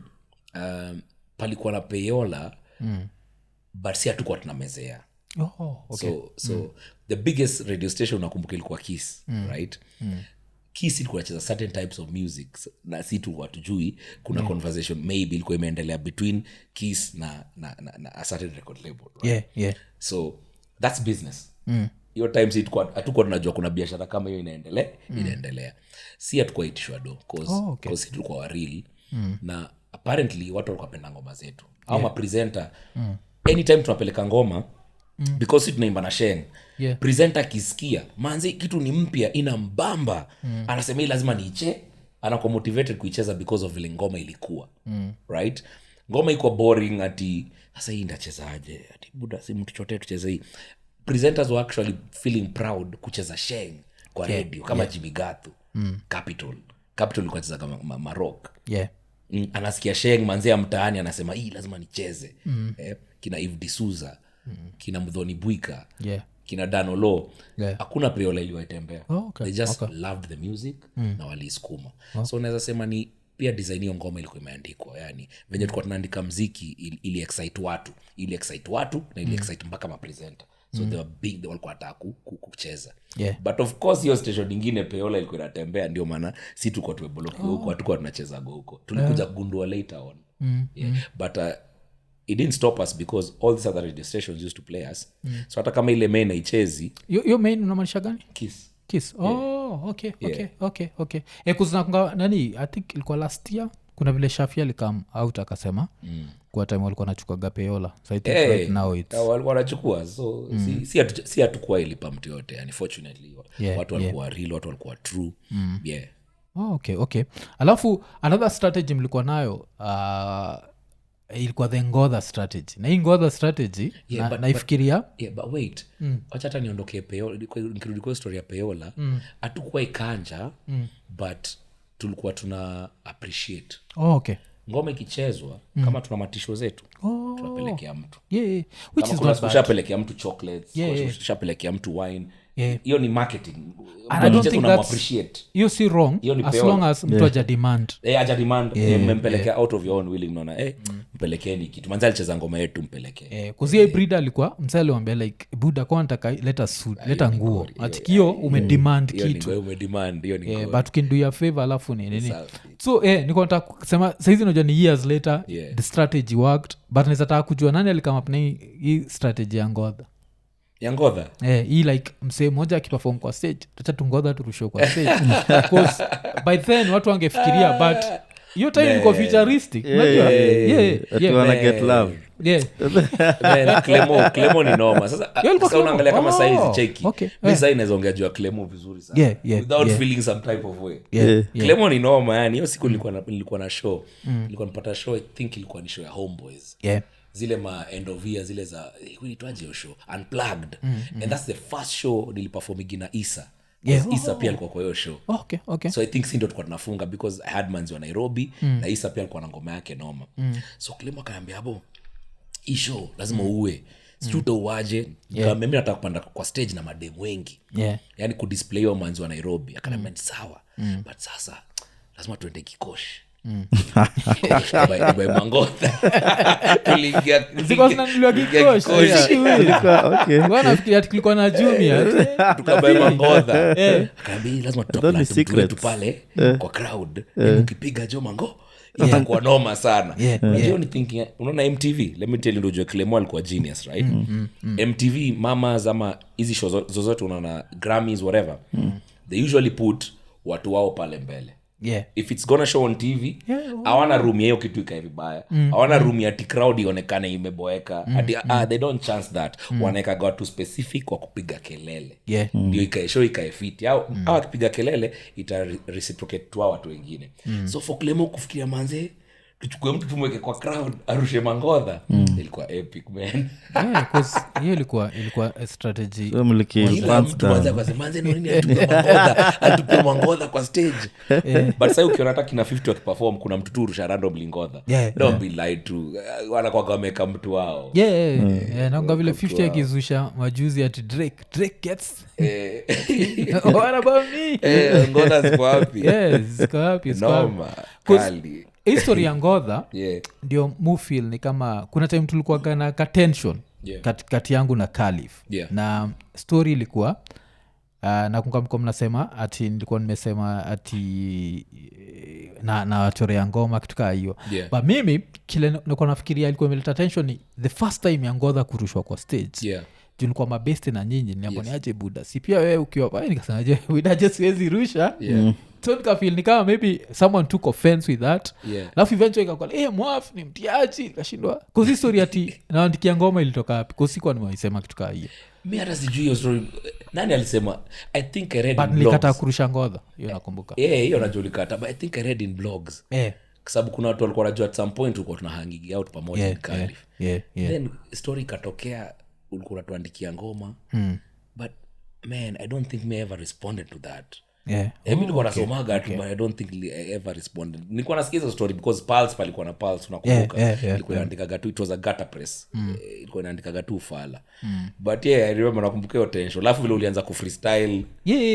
Mabattle na manini na manini. Sasa tulikuwa nashindwa because mimi hiyo nini nakumbuka. Alafu sasa ilikuwa either hiyo ama kuna hiyo time ndio tulikuwa young, tuko like in our early 20s. So kulikuwa na dem fulani ule alikuwa best ya udem alidedi alikuwa anaitwa Tuma. Ule dem alikuwa kwa video ya zizi kuna udem alidedi rapper Lady S. Lady S. So Lady S alikuwa gana dem fulani best yake. Ule alikuwa na haga bongela. So dem mimi kuna vile nilikuwa try kumkatia alafu of course hakuwa najua mimi si CEO akakama kajua Clemon ni CEO. So of course akanilenga. Sasa nilikuwa nashinda ama udem I don't know kalikuwa nafikiria hivyo. So stika yeye ndio kwa pillow talk maybe alienda akaambia nani like ira ilikuwa inasemaga na sikuwa unajua so sikuwa najua trace za nini pillow talk no alienda gapi wala lens kwanza sijui alienda gapi. But so your time tulikuwa young tu in our early 20s buda mwafi hizo siku mimi nilikuwa busy. Unajua nilikuwa busy nafanya nini na try kubuild brand. Nakumbuka nilikuwa naenda Kikoshi nenda nachagua mtumba na print hiyo logo ya Khalif na Kinda. So mimi nilikuwa nasikia tu hizo story tu. I was just focused tengeza pesa bro. But sasa hizo journey years later we can joke about it, laugh about it and but sasa nataka wacha sasa to rewind back to kuzaliwa. So uzaliwa Khalif? Pumwani. Pumu hospital. Pumwani So life yote like 20 plus years yote ni Khalif. Mimi nimeishi Khalif, nilizaliwa Khalif na madhangu. Nilitoka Khalif nikiwa 22 years after mziki. Ndio nikianza tu mziki yangu ndio niliweza kujilipia kakeja. Kahama nikaenda kuishi wapi? Kiamburo duko. Nimesa hiyo place, that was my first house but niliriziwa Khalif. All my years, all my teens California. Na zile keja waganikaa nini? Zile keja wase wapatianagi. So nani nishiko hiyo keja saizi? Unajuaga hizo waga passed down. Hizo keja siku hizi zinagrabiwa mbaya sana. Nasikia ile building ya kina Paul pale tulikuwa tunakaa ilipigwa. Ilivunjwa hapo kuna Msomalia muuziwa ilivunjwa. So ile ya kina Paul iko? Hapo ilivunjwa man. Kuna time niliona ta online inaleta noma sababu watu wa Khalif walikuwa hataki ivunjwe but ishakindwa but nafaa kwenda Khalif ni. Kusisi nafaa kwa public property ilikuwa? Sasa problem ilifanyikaga Khalif makeja zilikuwa zinaoniwa na kanjo but at some point individuals wakaanza kuuziwa. So unapata kuna block moja ni ya msee fulani. So msee anaweza user to whoever. So hata sisi yetu block yetu ilikuwa ni ya msee fulani. Haikuwa ya kanjo. Lakini kuna watu walikuwa wanaenda kulipa direct kanjo. Kuna block za kanjo na kuna block za individuals. Khalif manze it was a very prestigious estate way back in the day 70s. Mapilot wa Moi Air Force wote walikuwa wanaishi Khalif. But sasa with the time unajua story imeachiliwa kuna it's not been taken care of, imedeteriorate. Sasa hii watu wamekinda. Sasa kuna buildings zingine zimecrop up huko. Manza isili unaona vile isili imechange bro. Kuna buildings zimecrop up different man. So gentrification ya Khalif ni wa Somalia noma. Alafu sasa ni mabuilding yani wanaangalia space. Hii space hii tunaweza gonga tuinue hapo ki 17 stories. The more unaenda juu the more money una make. Problem ni sasa when that happens sijui kama siwa system has been set up for all that expansion. That's why sasa California unapataga saa yote masua zilikuwa zinachapa. Unaingia hivi John ni sewage inanuka because it can't take your overload ya watu wote. Sasa hiyo ndio ngori ziko siku hizi na Nairobi. Okay. Na chuo? chuo resi nilienda Race Course Primary School pia 1 to 8 1 to 8 class 1 to 8 1 to 8 oh okay funny enough watoto walikuwa Isili na resi either ulienda Isili na Calif either ulienda resi chuo Pango Ensworth nile chuo ingine ilikuwa inaitwaje Dr. Agri I think Dr. Agri hizo machuo hizo either ulikuwa resi mimi hata sister zangu brother zangu wote walisomeaga Calif walisomeaga no resi kwanza hata tukikam tupangejua the family structure mlikuwa ngapi keja one niko na sister wawili elder sisters and then my late brother alafu mimi niko last born so watano so first born alikuwa alikuwaje yani first born ni dem ama ni Charlie alikuwa aitwa Jude ndio ule nilimwimba kwa waliotuacha aitwa Jude brother yangu mso oyenda alikuwa first born alikuwa first born okay alafu nili dedishaga man brother ni manze brother alikuwa na TB unakumbuka TB zamani ilikuwa gani noma but ilikuwa Amerika unajua TB kikushika itibiwe then ikushike tena itibiwe inaanza kuresist malignant drugs sasa lazima uanze kuwekwa zingi manzi alikuwa anadungwa mashindano mob job bro kudunga mashindano I think 48 man na kikurudi tena hizo shindano lazima ziongezewe so I think one day alikuwa na noma ya lungs alishindwa kubreathe so he died on the table while they trying to revive him because I think yana kwa nichanwa juu ya TB unasema TB ilikuwa noma natuaga mpaka ina affect other organs ni tuberculosis zamani TB ilikuwa ngori hata kwa stomach nini also in the spread kwa zamani TB ilikuwa ngori sana at least squeeze it can be treated your time ilikuwa how old Jude sai Jude angekuwa how old sai Jude I think angekuwa 50 something but he died when he was about 38 37 if I'm not wrong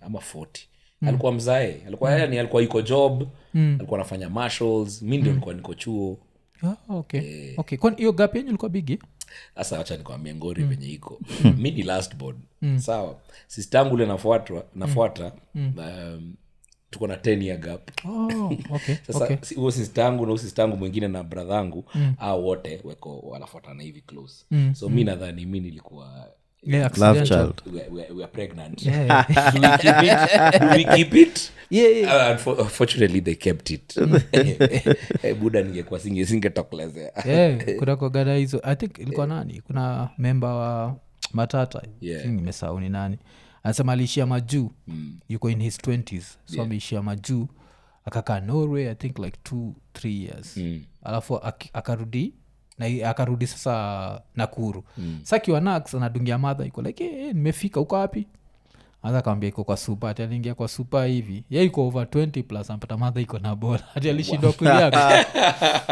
kuria hii conversation inafaa kuhappen aje congrats ama ulipoeka vile nilienda ngori yeye nakuaga because I think pia Abel mtu alituambia the same like the time alipata gama zake na bola alishindwa hii conversation inafaa kuhappen aje so at least hiyo gap yako si mbasa because ni 10 years hii ni gap ya 20 plus ile like you are an adult you unashindwa unafaa kali so mimi kuna gap ya 10 years alafu juzi nimekuwa nachapiana na mother ananiambiani mimi nilikuwa na mind nyingine different nikiwa mtoi na nilikuwa namuuliza maswali zingine yani anashindwa hiki kitoi kinaongea juu ya nini sasa hiyo hata sijaanza I think sijafika primo niko nursery but thinking yangu ananiambiani ulikuwa tu unauliza some weird questions for example nilikuwa najua zamani kwa keja families tu wanapendaga kuwatchigi hizi maseries unapata tu watu wana watch series G Bold and the Beautiful sijui hizo keja tu watu wana watch so mimi nilikuwa tu na watch tu mimi ni mtoi sijui hii mambo ya love inaendaje lakini nishapiga hesabu nishaona ule Ridge Foster venye amechukua sijui dem fulani ametoa dem fulani ghetto amemuoa dem ameenda ubabini mind yangu ishapiga hiyo kitu so siku moja nikauliza mother randomly tu tuko keja mother unaweza slim kila mtu akaangalia mtoi mbona unauliza madhao kanaweza slim kwa nini unaniuliza hivyo alikuwa anitaga toto kwa nini unauliza hivyo toto na si slim ndio olewe tena twende honeymoon mimi napiga hesabu nataka madha slim amarike hiyo honeymoon ndio nataka kudandi nimepiga hesabu ya kudandi hiyo honeymoon nashiki kitoi ulifikiriaje hivyo? So ilikuwa kama mind yangu kitambo nipigie hizo story na cheka mimi hata sikumbuki hizo vitu hizo. Kuzana chikikado kibonga juu ya nini family unabonga kama mostly juu ya mother Buddha Buddha yuko but mimi si mezei. Okay. By the time mimi nizaliwe alikuwa missing. Nisha meet once in a while when I was growing up, sijui lunch here lunch there, but si mezei, unaelewa? Hatuna relationship yote, so mimi nilireziwaga na mother.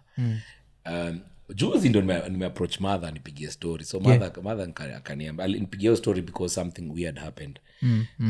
Nikauliza mother what happened nikizaliwa. So apparently mimi nikizaliwa 1982 mother alikuwa na drive Ngara mahali walikuwa na Buddha wakidrive Ngara. So Buddha alisimamisha makarao, akasimamisha gari. Buddha akatekwa na makarao. Akatingwa, akachukuliwa, mother akaambiwa peleke gari. Mother you almost I think 8 months pregnant na. Buddha akarestiwa. Ajui kwa nini. Buddha mbui. Dijua ku. Sijui nini ilifanya. Zaidi tu watu waliokotwa juu ku. Asa mother ikabidi ajidrive aende mtaani. Buddha akatingwa na in story mother ananipigia kama alitingwa kama I think 1 year if I'm not wrong. So mother alinizaa kama kama yuko ninda. Lakini bila alitoka hakukuja kutisaka. Alitoka kama ameinua. Na akainua kama remote another. So unaona sasa hapo relationship haikuwa. Sasa hiyo ndio story mother juzi alinipigia because mu try to understand kulienda gaje but so hii jina na kitara hiyo ni Buddha, si ndio? So Buddha alikuwa msewa western ama? Alafu mother ni Mbukusu. Mother ni Mkamba. Hiyo ni combination not a gone. Kitambo jo ilikuwa Kamba Luya. Hiyo ni combination nyingine. Kamba sana. So hiyo ile unajua anajulikana so hata sana nikianzaga muziki kuna watu walikuwa wananiletea ufala wananiambia wewe Nonini, wewe si mtu wa mtaani wewe. Wewe ni babi wewe, budako ni babi wewe, ni babi. Babi gani? Mimi ni mtu. Dule nini politician? Former. Alikuwa MP former. Okay. Sasa watu walikuwa wananiassociate sana na yeye but mimi na life yake were totally two different people. So mimi sikuwa raised hiyo side. Mimi raised side ya mother. So watu wakawa wanasema wewe Nonini wewe hakuna kuhustle, umehustle wewe. Ni mtu sop. I'm like bro, mimi nimezaliwa Calif maisha yangu yote. Na iko na relationship na masista zako ama pia zi? Kwa sababu at least alishi nao wanajuana because you see now unaona ile 10 year gap. So hiyo inamaanisha hao walireziwa alikuwa for my sister and my brothers alikuwa in their life. So me 10 year gap hakuwa kwa life yangu. So hao wanamjua different. Mimi namjua different, hao wanamjua different. Also at least wako na hiyo au bonga. I think au chapiana. Okay. Cause hiyo nini imeaffectaje relationship yako na mjuni wako kusikuwa tunabonga na huko media naitwa MC Bulls. Sijui kwa namjua? Alikuwa nabonga juu ya the same hajuani na budake na yake ilikuwa mbaya design because budake alikame into his life when he was like 14 ama kitu kama hiyo like sasa Buddha form 1 Buddha came back into his life alafu sasa anatry kuwa a father like hii time yote haukuwa so anatry kuwa budangu sasa kaambia jo it's too late paka so yako ilikuwa affectaje sasa na mjuni yako ile ku make sure sijaenda hii path me I think personally I think imefanya siku hizi it's a good thing and a bad thing. More overcompensate na mtoi wangu. More overcompensate na time, more overcompensate na relationship. Na if I'm not careful naweza end up nikispoil mtoi. So lazima ni balance. Lazima try kutafuta hiyo balance. Mtoi wangu ni best yangu sana. I like spending time with him. Mu agana envy. Spend time na yeye muambia Jay, you know I envy you. Ambia why dad? Because man I never had a dad to do this with. You see the way we're rolling, the way I'm taking you to kuna place apenaga nimpeleke tupige dinner ma lunch. Napenda sana nimesojineo restaurant. Now there I'm taking you here, we have our own dinner, we have our steaks and everything. Man I envy you. I wish I had that when I was your age. You see the way you sing with me, you tell me what you like doing, the way you draw, the way you paint, ni mkali kupaint. Anaweza chukua picture hivi angalie na isahau. Na memory, muscle memory, actually the exact same thing. Pia na rapigi.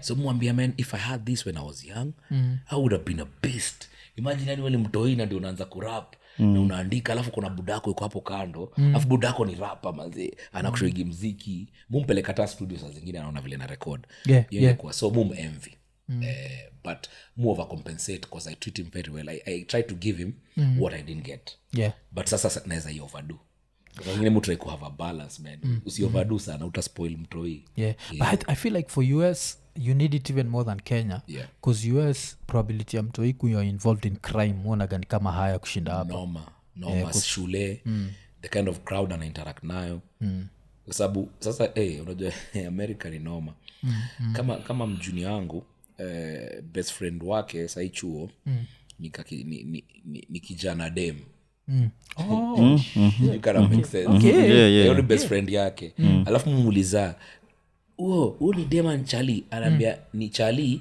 lakini aligeuka dem because aligeuka dem yeye mwenyewe alichuza kanaambia aliambia parents wake anataka kukua dem but surgery bado karibu same change ni dem lakini ni Charlie but surgery ndo bado kuisha yani sasa akiwa mtoi sababu sasa jina yake waga ni jina ya Charlie sasa muuliza mbona anaitwa hivyo jina anambia ule ni dem ni Charlie lakini aligeuka dem na nikamza ndio alichagua akaniambia so hebu angalia ule ni mtoi yuko 6th grade amemake crucial decision kama hiyo ni America for you na ana interact na mtoi wangu so lazima nianze kujua kuongelesha mtoi wangu sasa mtoi wangu amchore it's good thing ana meet watu different but pia atapata different influences za kwa shule you have to be there to make sure una monitor hiyo ongea kina nani au behavior cause hata tutabia mtoi pick tutabia chuo so if you're not there present as a parent that's the major reason atalifanya nikamove US ni kwetu hapo as a father figure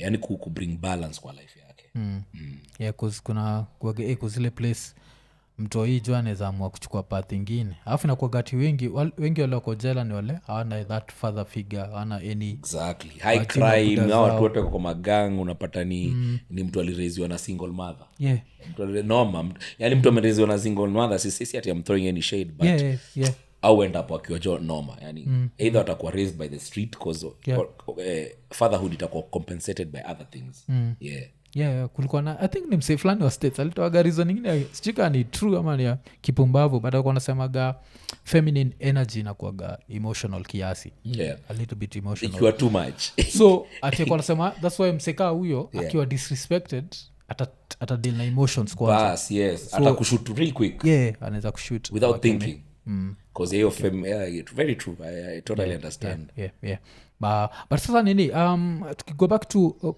bro wako ukasema alikuwa anasikiza reggae sana mbaya alikuwa mtu wa reggae yani hata nikwambie Calif hiyo ngazini venye sisi tuko nakaa hapo sio sisi tulianzisha sasa age ya brother Jua na brother yangu au sasa ni maveteran nao ndio maveteran wa Calif au ndio walianzisha ngazini au ndio walikuwa wanakaa ngazini wanatu radio wanachana ngomba sisi tukiwa watu wetu kwa tunaona so pia sisi tukakuja tukainherit ngazini alikuwa anasikiza reggae mbaya sana Bob Marley walikuwa wanaenda kama reggae brilliant hizo zilikuwa garaundi zao jo siku za jambo ilikuwa Holy Mbao Holy Mbao ilikuja baadaye au sasa wale au ni maveteran wa brilliant Monte Carlo ingekuwa hizo au ni au maveta wa hiyo time so na wewe kwani haikukuinfluence like au kusikiza at some point au kutry kwa mrasta no kwa mrasta haikuwa mimi rasta culture nilikuwa naiona mimi nilikuwa napenda Bob Marley cause brother yangu alikuwa kaka Bob Marley brother yangu alikuwa light skin kama dhangu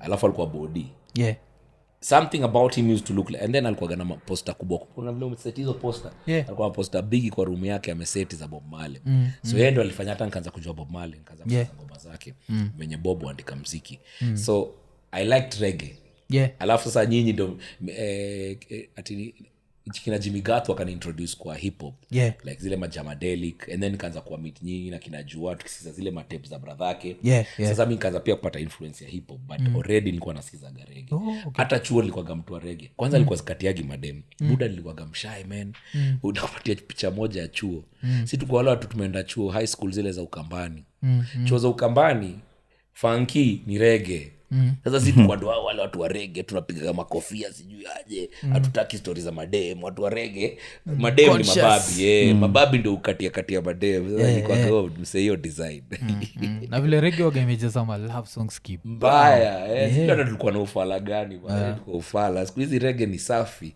kwanza malalezi wanapenda rege mbaya okay. na nini so influence lakini by the time ana pass we mwenyewe ulikuwa shanza kwa rapa? Unfortunately manze that's the only kitu yani wagena nikula akili because he never saw who I became. He was my childhood hero. Mimi kwa cause yani alikuwa ameogopa mbaya sana Kalif ungekatia masista zangu. Ule alikuwa ni jamaa amekula chuma mzee. Alakukata ngumi kuisha.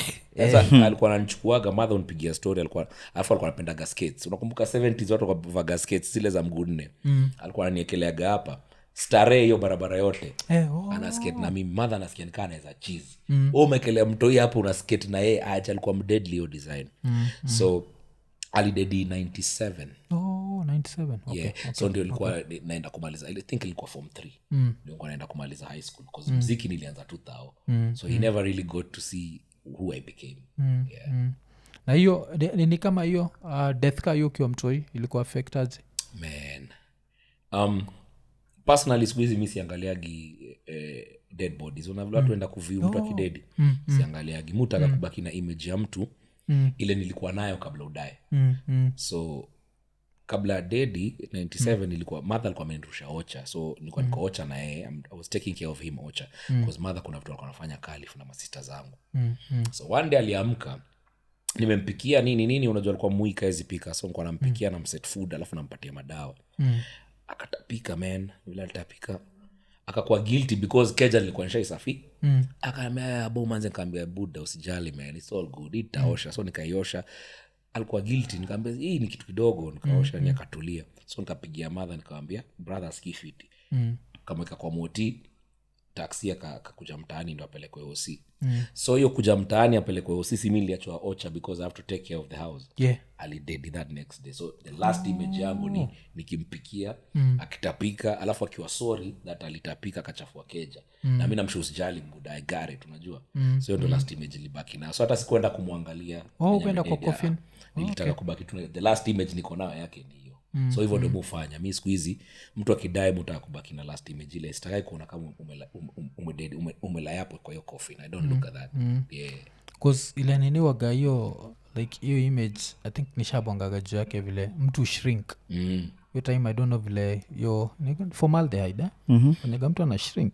na utabaki nayo kitu for life in your brain like you become smaller mimi kitu nilirealize na Buddha like kuna you become big but ina depend penye mochari take care of you au nini motivations vile watakuhandle ama the level of nini morgue ni level gani ina handle bodies aje kuna ndio kwa for how long kama usikwe kuna place unaweza peleka msejo mpaka muitishe DNA test basi angori mrecognize okay so ujui kama ni mtu wako anakaa different sitakai kuangalia hizo vitu cause me like cause lose bronco mbigi ilikuwa 2022 but sasa ilikuwa ka accident ilibidi sasa kuishia kuzilichukua time cause mtoi wake mbigi alikuwa form 4 hiyo time so kuna bidi lazima tungoje amalize fourth unajua ujakani na kwa gaspi kabla mtu abariwe lazima mtoi wake mbigi akuwe bla bla bla so yo kwenda mochari cause niendaga hiyo mochari like a whole week cause every time same mpya amekaa so ile smell inabaki na wewe alafu sasa mimi kile notice hiyo time ndio to design ya kushrink cause I think nimeiona na Buddha back in the days nikaona na bro so nika notice kuna hiyo ni but vile ulisema kuna hiyo image you don't want that to be the last image because that image stays in your head stays brother kwa old alikuwa 40 by the time I did alikuwa 46 more or less kama brother more or less alikuwa 46 so yeye pia alikuwa ile tuzi msaiko healthy alikuwa ameishia masaid za ocha alafu akiwa masaid za ocha akienda ku cross barrow sijui nikaa kuangalia nini so vile ocha mandai kuzio place yetu shida waga iko hili so hii ndai ilikuwa inatoka chini nikaa kuicheki nikamgonga alafu sasa shida wajaka wagani ndai kigonga uchoma ndai sai umse alimgonga hange stop juu alikuwa anajua so nini akikama watachoma sasa akahepa hit and run alafu sasa vile amegongwa vibaya akitrai kuji msa wa pili story kuisha hivyo so inakuwaga nini but death pia ufanyaga to some degree unaanza kuappreciate life waga sudden yani inakuwaga ni kitu 1 minute iko the next minute fragile man enjoy every day that's what I'll make time yani tuchapiane hizi ma story unajua because we really meet and have this discussions always jua kesho itaendaje kali iko nini alafu sasa nini so buda shajitoa mother hii time anadu biz gani ndio iweze kueducate cause cost of living pia ikuwa mchezo alafu mkiwa watu wengi hivyo ule mother ni soja anaitwa mama Betty ule ni soja ule manze mother ametekea masista zake family za masista zake hiyo kalif hiyo kalif yetu ndogo kalif unajua ni 2 bedroom right alafu na living room moja watu walikuwa naishi kwetu ni aje mimi ni mjunior naona manti zangu hapo mother alikuwa cause unajua sasa yeye ndo alikuwa Central Point Nairobi so manti zangu akitoka Ocha hawana place ya kulala wanakuja kutafuta job Nairobi mother ndo alikuwa na house mother amehouse watu wengi sana yani sasa zingine unajua watu wamu-appreciate but mother normal sasa alikuwa anauza fridge tulikuwa na fridge 2 I think kwa na fridge yo time manzeni ngori ilikuwa nyene wa punk alizindonyo ndio watu waende shule ndonyo hizo ma fridge alikuwa na wakigiditi dobi wala kiditi dobi so ameuza watu mpaka sitake senator wa Machakos mother mo house mbaya sana senator wa Machakos ni aitwa Agnes okay. So then aka familia yako iko nayo political blood ushafikiria politics cause iko kwa blood yako na ujui hizo politics zikiwa both sides I wanted to kabla niende state nilikuwa na hizo ambitions actually nilikuwa nataka kuran either Kamkunji ama Mathare cause nilikuwa na Mathare nilikuwa na Shofco unajua Shofco manze wamebuild hizo mageto manze Shofco wamezibuild maji au saidia watu sana so mi pia hizo ma charity zangu makala kwa face nilikuwa nataka kurun because pia Mathare nimefanya job sana na Shofco reason kwa nataka I was thinking Kamkunji but Kamkunji manze iko saturated Kamkunji buda kama wewe si wala lo manze pale namba zetu za watu wa kawaida ni noma pale huwezi shinda in terms of numbers so lazima uwe very strategic but nikakaa chini nikaona hiyo Mathare vile inakaa alafu nikakumbuka kijana wangu ndio nika-extend nikasema but niko na hizo ambitions I would really like not just to be a politician niingie tu ni change more like to change life za watu so if I can do it in a more change kivyangu as an individual but if I can do it on a larger scale na niko na resources when sasa ni either MCA when ni MP hiyo ni kitu naweza like kufanya but sasa kitu naogopa ni nasikia naambia jo no matter how good you are the system changes you and you can tell so unaona hata reason kwa nini apologize umeamini mtu but vitu zinaenda different wanasema yani hiyo kitu kuchange sasa hiyo kitu pia muongeza baridi I'm like ukiingia huko utakuwa tu one of these other guys same so stay away alafu kuitwa hard I think nani kwa natuambia kuna I think new video producer anaitwa Ricky Beko alikuwa anatupatia alikuwa amewekwa kwa hizi ma commissions za Nairobi County government nasema alikuwa na work na Raburu ati Raburu alikaa kwa hizo meetings kadhaa akajitoa tu akasema hapa hata nikikaa kuna kitu tunaenda kuchange kwa sababu walikuwa na discuss one thing leo 3 weeks later ijakuwa implemented wanaenda kwa another meeting discussing the same thing na uwezi change peke yako because if things don't if it does it's not a moving part akata tutafanya unajua pia acha nikwambie mwaf looking at this country from perspective ya huko nje kuna ngoma nimepiga na release ngoma na shoot video on Tuesday ni different but after hiyo there's another song naangusha naita Hustle Clean acha tuniseme jina yake naita Hustle Clean because kuangalia huko nje naona venye mavijana uhustle hapa Kanairo or Kenya most young guys are looking they're looking up to politicians they're looking up to watu wa cinema afu unajua pia imta yetu iko na watu wengi wanapiga mawash na manini so watu wanacheza tu ma hustle si clean right so the reason nimeandika ngoma inaitwa Hustle Clean nataka nikaa na motivate vijana nawaambia hustle clean will take time hustle clean chapa ikujagi immediate Unajua sasa siku hizi watu wanataka instant gratification. Akachapa immediately manze. Mimi nataka nitoke high school manze nikuwe na gari noma. Nataka nitoke high school manze nipige mita 5, unajua. So hiyo itakuforce kufanya vitu si clean. Because you can't get there buda lazima umecheza. Usipocheza uwezo, that's why mpige ngoma. But everybody looks up.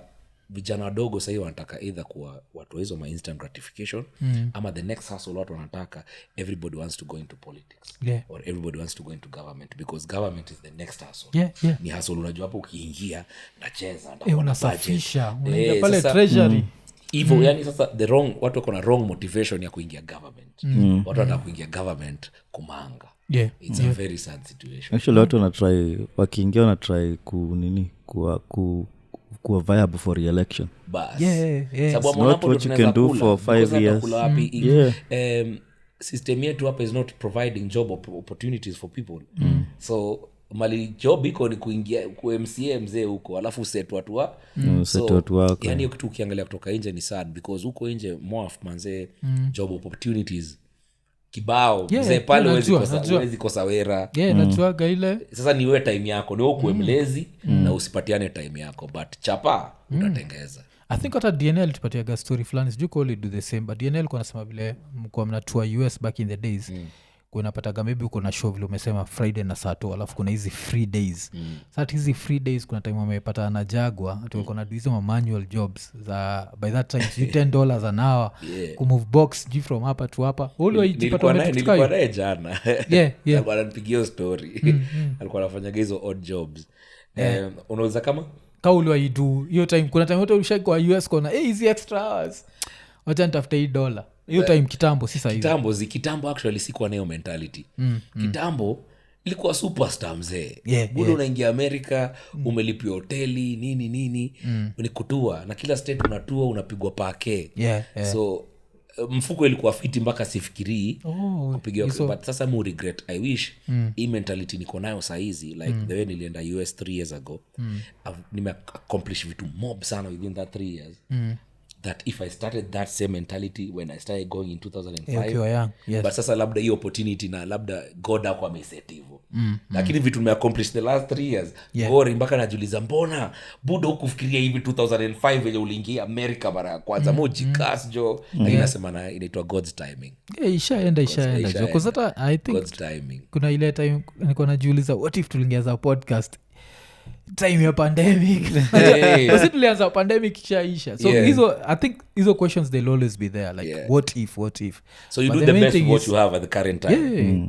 Kishapita imepita. Alafu kwanza kitu ile sikukuuliza ni nini niliruka hapa tukukuuliza juu ya vitu mbili sitaki kusahau just in case nisahau. Nataka kuuliza juu changing lives, nataka tubonge juu ya P-Unit. But before that nataka kuuliza easy lunch muli have na budako like what was the discussion? Ilikuwa ile like we ni msanii saa hizi ama ilikuwa sasa amekukamina za father we ni msanii kuna jina yangu ufai kudu hivi?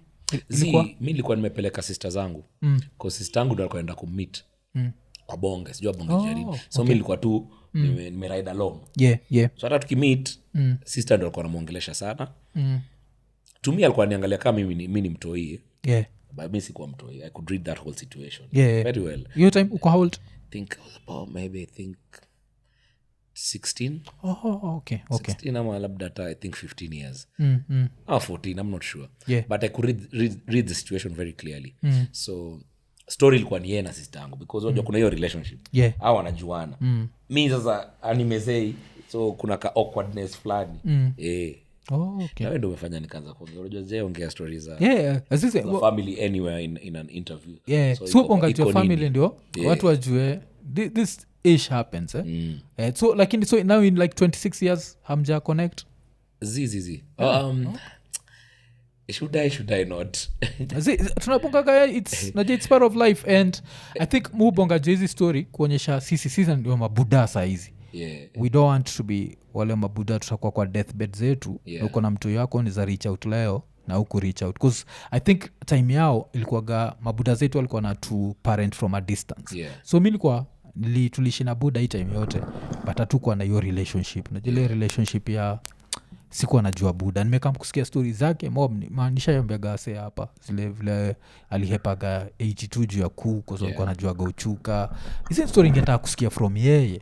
But akiwa live alikuwa serious. Ilikuwaga ile kuna msee nilicheki akisema kwa comment ati dawa ilikuwaga ka lights nao ni roaches.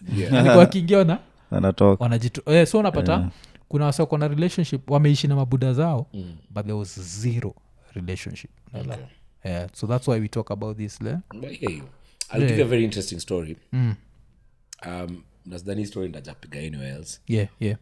So fun fact. Mtu wako alizaliwa 2015 7th May 7th. Right? Kijana wangu amezaliwa May 7th. Yes. Right? Nitakupatia coincidence moja. Budangu anashare the same birthday na mtoyo wangu. Okay. Uangalia vile God ucheza practical jokes.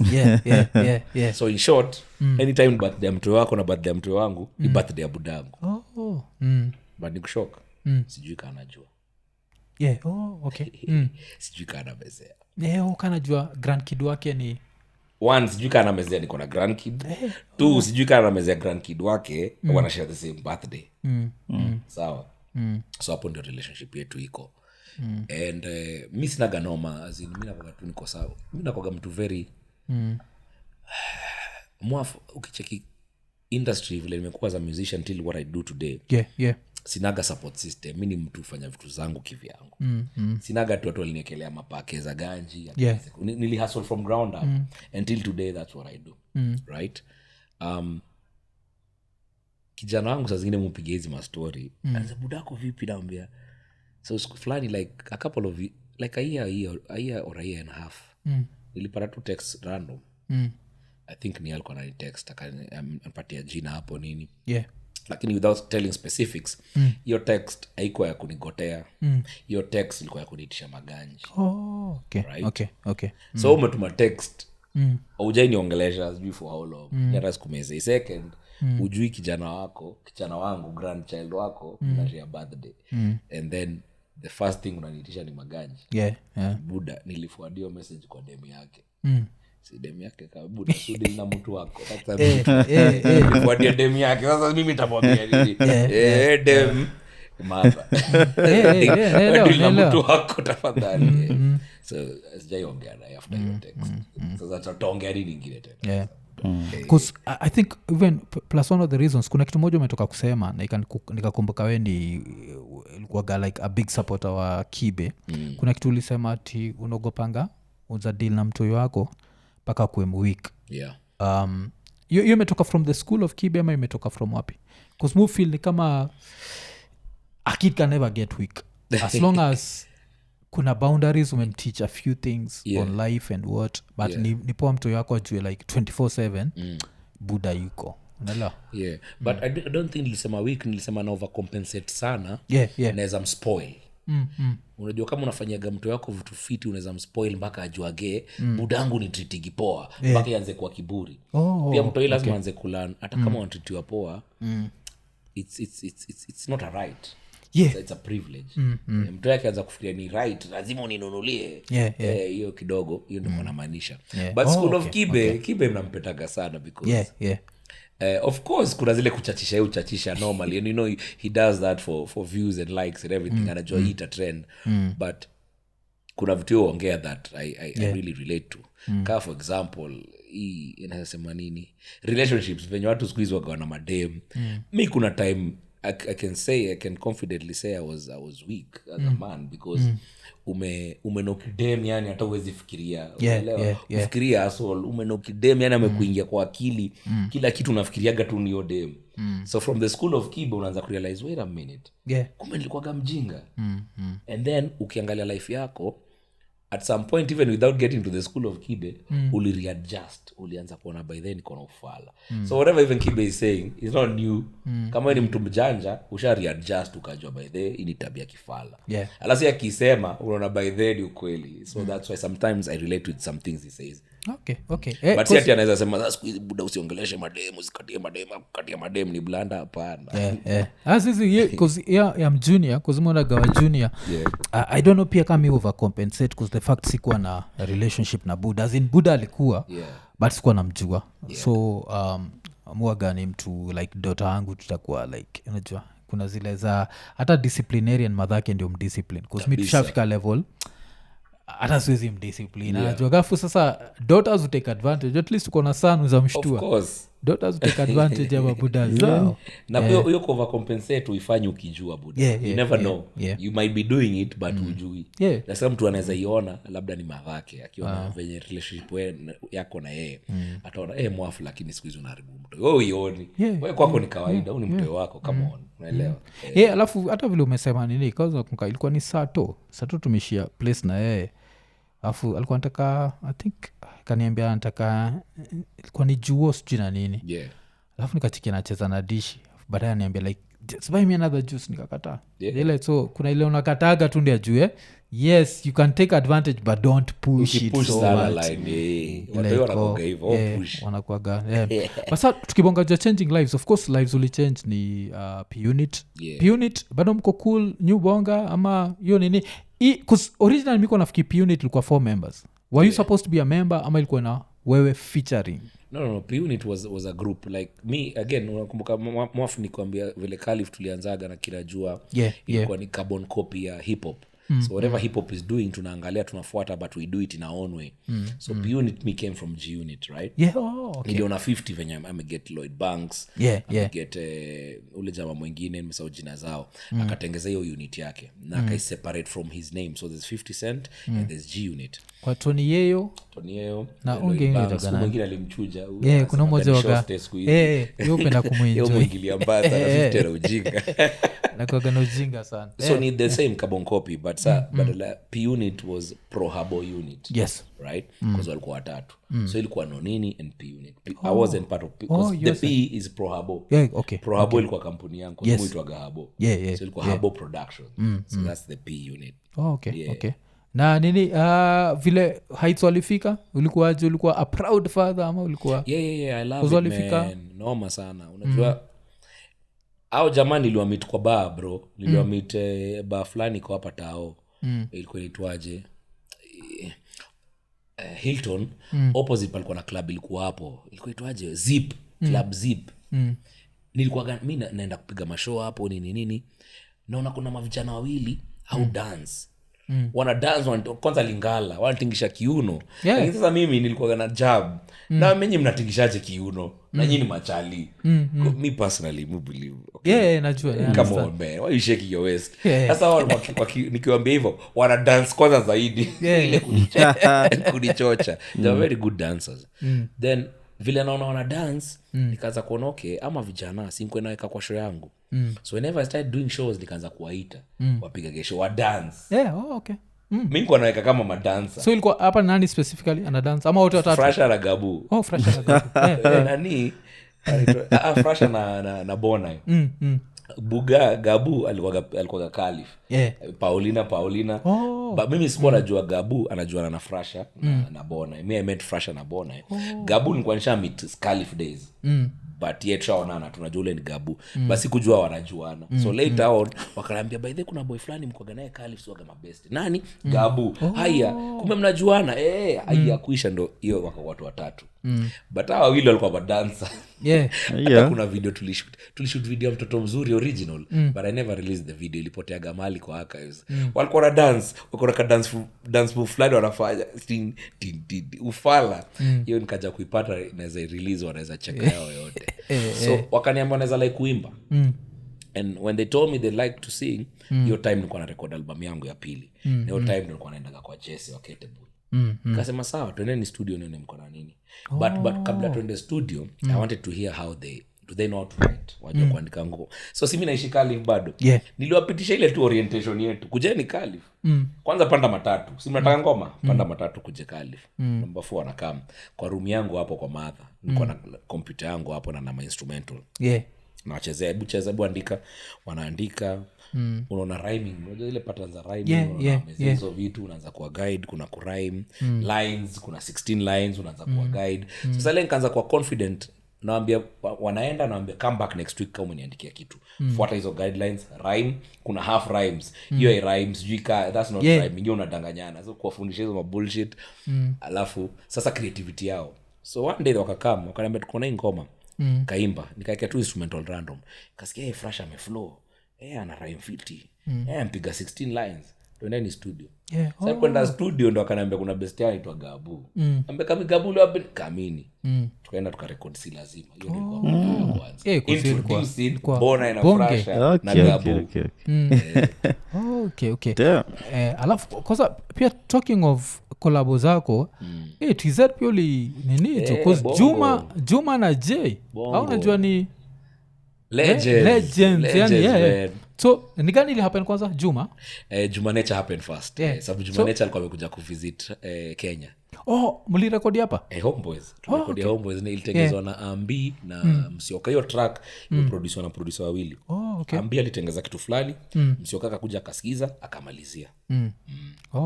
Alafu nani? J? Professor J Msioka. Kwa sasa ilikuwa on my third album. J alikuwa amekuja. Actually hakuwa amekuja, nilikuwa TZ.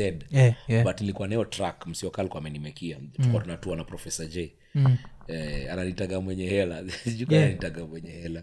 Sasa tulikuwa tukisa yote tuko kwa mathi mwenye hela vipi? Lazima tupige ngoma mwenye hela. Is a very funny character. Tukarecord verses tu huko and that's how Kumekucha happened. After hii nini story yake health mshabonga? Muongeleshaga kwa social media like na commentigi nataka kuplan a proper trip niingie TZ niko na mabeste wengi, niko na professor na kina AY of course Mwana FA mheshimiwa Chidi Benz. Nataka kwenda kwa ground nione actually what's happening because I've been seeing it from afar na nasikia from stories but naona health wise is improving, professor na improve. Chidi pia side nyingine naona kuna kankori. Nataka nipange around this kwa na time because narudi back state 24th of January. Nataka nipange summer time sana kuja specifically trip ya kuingia TZ. Nione ground inakaaje. Cause your health scare yake jo ilikuwa cause umesikia siku 462 hiyo ngoma jo ni scare noma sana kuonyesha vile msaiko healthy 1 minute. Alafu ukiwa hiyo area states Roma yuko aitwa Roma Mkatoliki. Tunapona yuko Maryland. Roma iko Maryland? Iko Maryland. Venye Mwana FA alikuja nilipiga interview naye Baltimore, nilimpeleka Baltimore City. Baltimore City unajua ni ghetto. Yaani imagine ni tao lakini ni noma, yaani si tao vile unafikiria. So nilimpeleka around tukipiga interview, tulikuwa na Roma. Tukaenda kuna kenchik za huko. Hizi kukupono kuna za huko. Tukamuingiza hapo tukakula. So Roma na Shiko is doing well man. Kwa hapo mbele. So onana once in a while. Kia mjaibonga juu ya roots zake za ama reasons alihepa TZ? Hatujaingia deep hivyo na yeye because si always ukutana either kwa bash ama tunakutana kwa an event. So hakuna siku tushaikaa chini kwa keja hatujaipatana tukachapa hizo story. Walimtoa huko kabisa. Walimtoa jo. So ukiwa huko jo mwambie iko nene jo. Roma nipigie hii story. Nimepigia hapa na mwafu. Inabidi unipigie hii story nikija. Kuzumutaka sana nizataka sana kujua juu ya life as a political rapper time ya Magufuli. Kwa sababu Magufuli alikuwa cheki nao. So jalirusha nani alikaa jela I think 9 months Mr. 2. Mr. 2 alikaga jela 9 months. Bado akiwa MP? Nani alimrushaga ndani jo. Ule buda kwa cheki. Alafu of course Professor Jaka kwa rigged out. So ulicheki ile election yao I think ni wase wawili. Opposition walishinda seats 2. Wow. Script ni ile tu kama hapa. Na ukiangalia hiyo si opposition. Wameplacewa tu hapo. At least hapa huwezi sikia ati opposition imeshinda 2 seats. Ngumu. Sina kwa at least kuna some level of balance. So Roma tanchapia story interesting. Na ude mwingine pia iko states ude maitwa Su Nyujuana. Su Kashambe. Hata origi ama ile ya Genge. Kali. Yana kwa state gani? I think alikuwa Austin, Texas. Dem fiti sana. Yaani dem ro safi. Yaani cheesy. Mimi nampendaga sababu ni entrepreneur mnoma. Kuna entrepreneur kama huyo ni mnoma, yani noma. Kwa cheki like hata majuzi amedua whole video alikatia watu sana ulichekila alifanyaga juu ya first daughter oi juzi ameongea mambo ya nywele inakuwaga udemuga like cheza chini tu ni chizi ule. Alafu sasa lazima nikuulize like reason ya ku relocate to states kuzukoshendaga states mara mob unaenda unakam mara kwanza kuishia states ilikuwa I think 2005 like hiyo tu ya kwanza. Hapa in between ulienda mara ngapi? 2005 then karudi 2008 then karudi 2010 then karudi huko 2016. So 2010 ndio ulienda ukacha mbegu karudi. Ukaambia we are pregnant. Yeah, I've been nimekuwa nikienda back and forth. But sasa nilitoka huko 3 years ago. So hiyo ilikuwa 2020. Ndio nilichomoka. Sasa hiyo ndio nilichomoka kabisa. So hiyo time ulichomoka na green card ulichomokaje? Nika I think ukienda airport uliambiwa wase urudi ama mimi ndo hakuna mtu niliambia mtu mimi nilisema tu naenda hivi. Nilisema ndarudi lockdown ikifunguliwa cause nilitoka ka lockdown imefanyika. Venye nilitoka lockdown ikafunguliwa a week later. Baada nime left. So travel na nini visa nilikuwa tuna visa nilikuwa na visa ya kawaida because nilikuwa na visa 5 years. Lakini sasa hivi nimerudi sihitaji visa kitu yote budi ile now venye nataka. Ukiwa huko sasa ukaget hizo mapepa. Atushamaliza story. So reason ya kuhepa cause ndio mtu amekuwa prut life yake hivyo kupiga 360 na kuchange life na kuchange location na kila kitu. I really thought a lot but reason number 1 ni kijana wangu. Kijana wangu yani ilikuwa important sana niko kwa life yake. Kuna mavitu personal ana undergo and I had to be in his life just to make sure niko there while he's undergoing those personal experiences. Hiyo story sipigagi because I tend to think it's his story too. Najua. Mbona watu wanapiga story za watu hiyo ni story yake atakuja kupiga hiyo story so I don't like to siongagi hiyo story. So ndio reason number 1 nilienda. Number 2 nilikuwa nimejam tulifungiwaje hapa creatives covid tulitingiwa bro hatuna mbele hatuna nyuma sisi biashara zetu zinakuwa usiku zinakuwa ma club entertainment bro kusota ile watu walisota hapa tulikuwa tunafanya vitu zingine crazy yani ku just get a meal bro hata kabla lockdown ifunguliwe nilipanda hiyo ndege nikasema man I can't acha niishie and then kufika huko unajua the reason nilienda sababu mabeste zangu wako huko wananiambia bro sisi lockdown tulikuwa tunapatiwa stimulus checks bro watu walikuwa wanatumia macheck kwa keja check ya $2 $1 keja na make sure every month mnatumiwa because mmekupigwa lockdown lazima mpate food amwendi job right gava kwa kila state food inakuwa provided for kuna truck ina come round inapatia na rice beans nini watu wanapata food kama mwezi enda kubuy food leo chapa tumatumia gava ina provide because mko lockdown.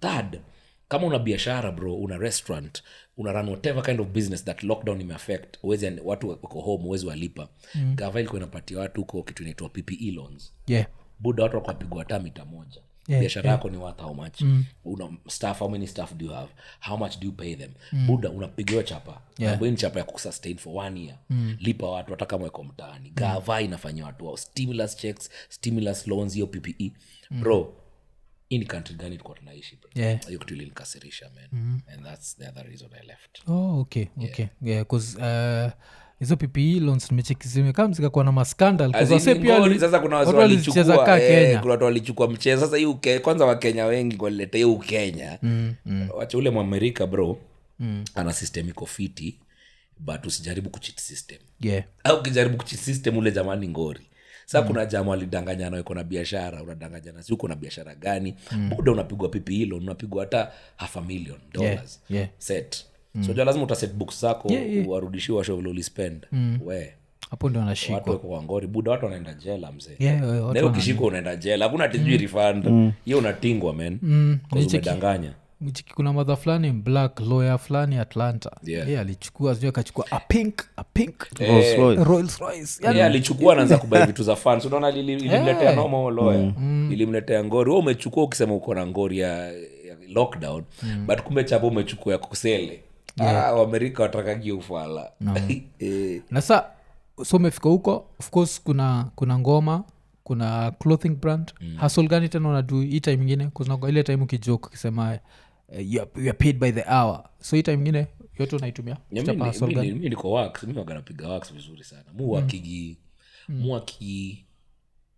3 times a week 3 times a week so naweza work Tuesday Wednesday then niko free Thursday Friday then you work Saturday Sunday and iji repeat so 3 times alafu hiyo wiki ingine mu work 4 times so weekend zangu wakigivi mu work every other weekend so kama hii weekend Saturday Sunday Monday niko job next weekend Saturday Sunday Monday siko job okay. alafu uko uzuri huko you're flexible with time right siko 8 to 5 but inaamka asubuhi mimi as long as me clock in hizo hours mimi napiga night shift sababu night shift ni Kenya watu wameamka so night shift mimi waga niko awake sababu niko wax and then naweza balance social media yangu kama job zangu za Kenya naweza zihandle because watu wameamka so mimi niko employed by a company lakini mimi sifutagi watu watu futa ni sawa it is fiti but mimi niko employed by a company okay hustle gani like industry because ni personal okay this is not like kuangalia opportunities but nini iko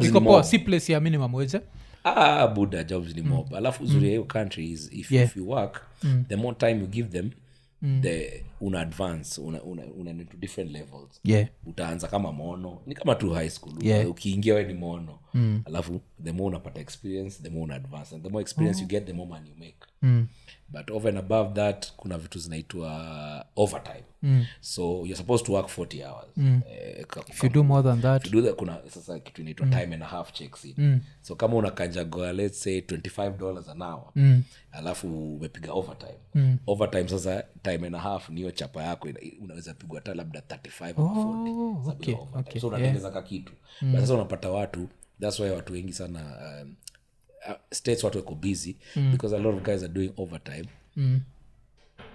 sasa zingine hata unaweza sahau social life ni chapa sasa kutengeneza but then again it runs down your body mzee buda kuwork 80 hours a week buda ulali nini mtu uchoka yani kazi yako ile siku unapata free time ni kudozre ni kwa keja kudozre na remote because uwezi songa bro umebeat lakini account iko na kitu okay alafu nini kuna time fitness journey yako siku hizi sioni una post vitu za gym kitambo COVID ndio nilikuwa napiga siku hizi napiga gym once in a while na napiga gym na kijana but sasa sababu hiyo schedule ya work 3 kubalance na gym alafu mimi ni mtu wa night shift so nikitoka wax na doze naamka alafu nafanya biashara zangu zingine kabla nipige gym so mupiga lakini once in a while but narudi actively this year itabidi nirudi active na nianze kuzipost but nime-maintain that fiti 3 years sasa ningekuwa mnono kama na kusina kulikuwa menini alafu reason ilikuwa diet lazima nini uliamua so unaona lakini hakuna mtu ana watch diet kwa nini uliamua mimi moja body yangu tangu nikuwe mtoi kali fresi mimi ni mtoi wa kunona so nikijiachilia tu kidogo naweza naona mbaya so mu watch carbs na watch time na kula na nafanya hii inaitwa nini intermittent na kula within certain hours cause America manze noma kule na jokoza hizo junk food na manini afu ni affordable bro jika sio na mu post mimi hobby yangu ni kupika so mu like kujipikia food sipendai kula junk food mu enda na buy nini napika na set hiyo ni save sana okay na nini clothing brand kuamua kuifanya at a very professional level ilikuwa je nini mgenge true ikitu mwafu yani ni funny man ini brand imebuild over years like ejaanza like jana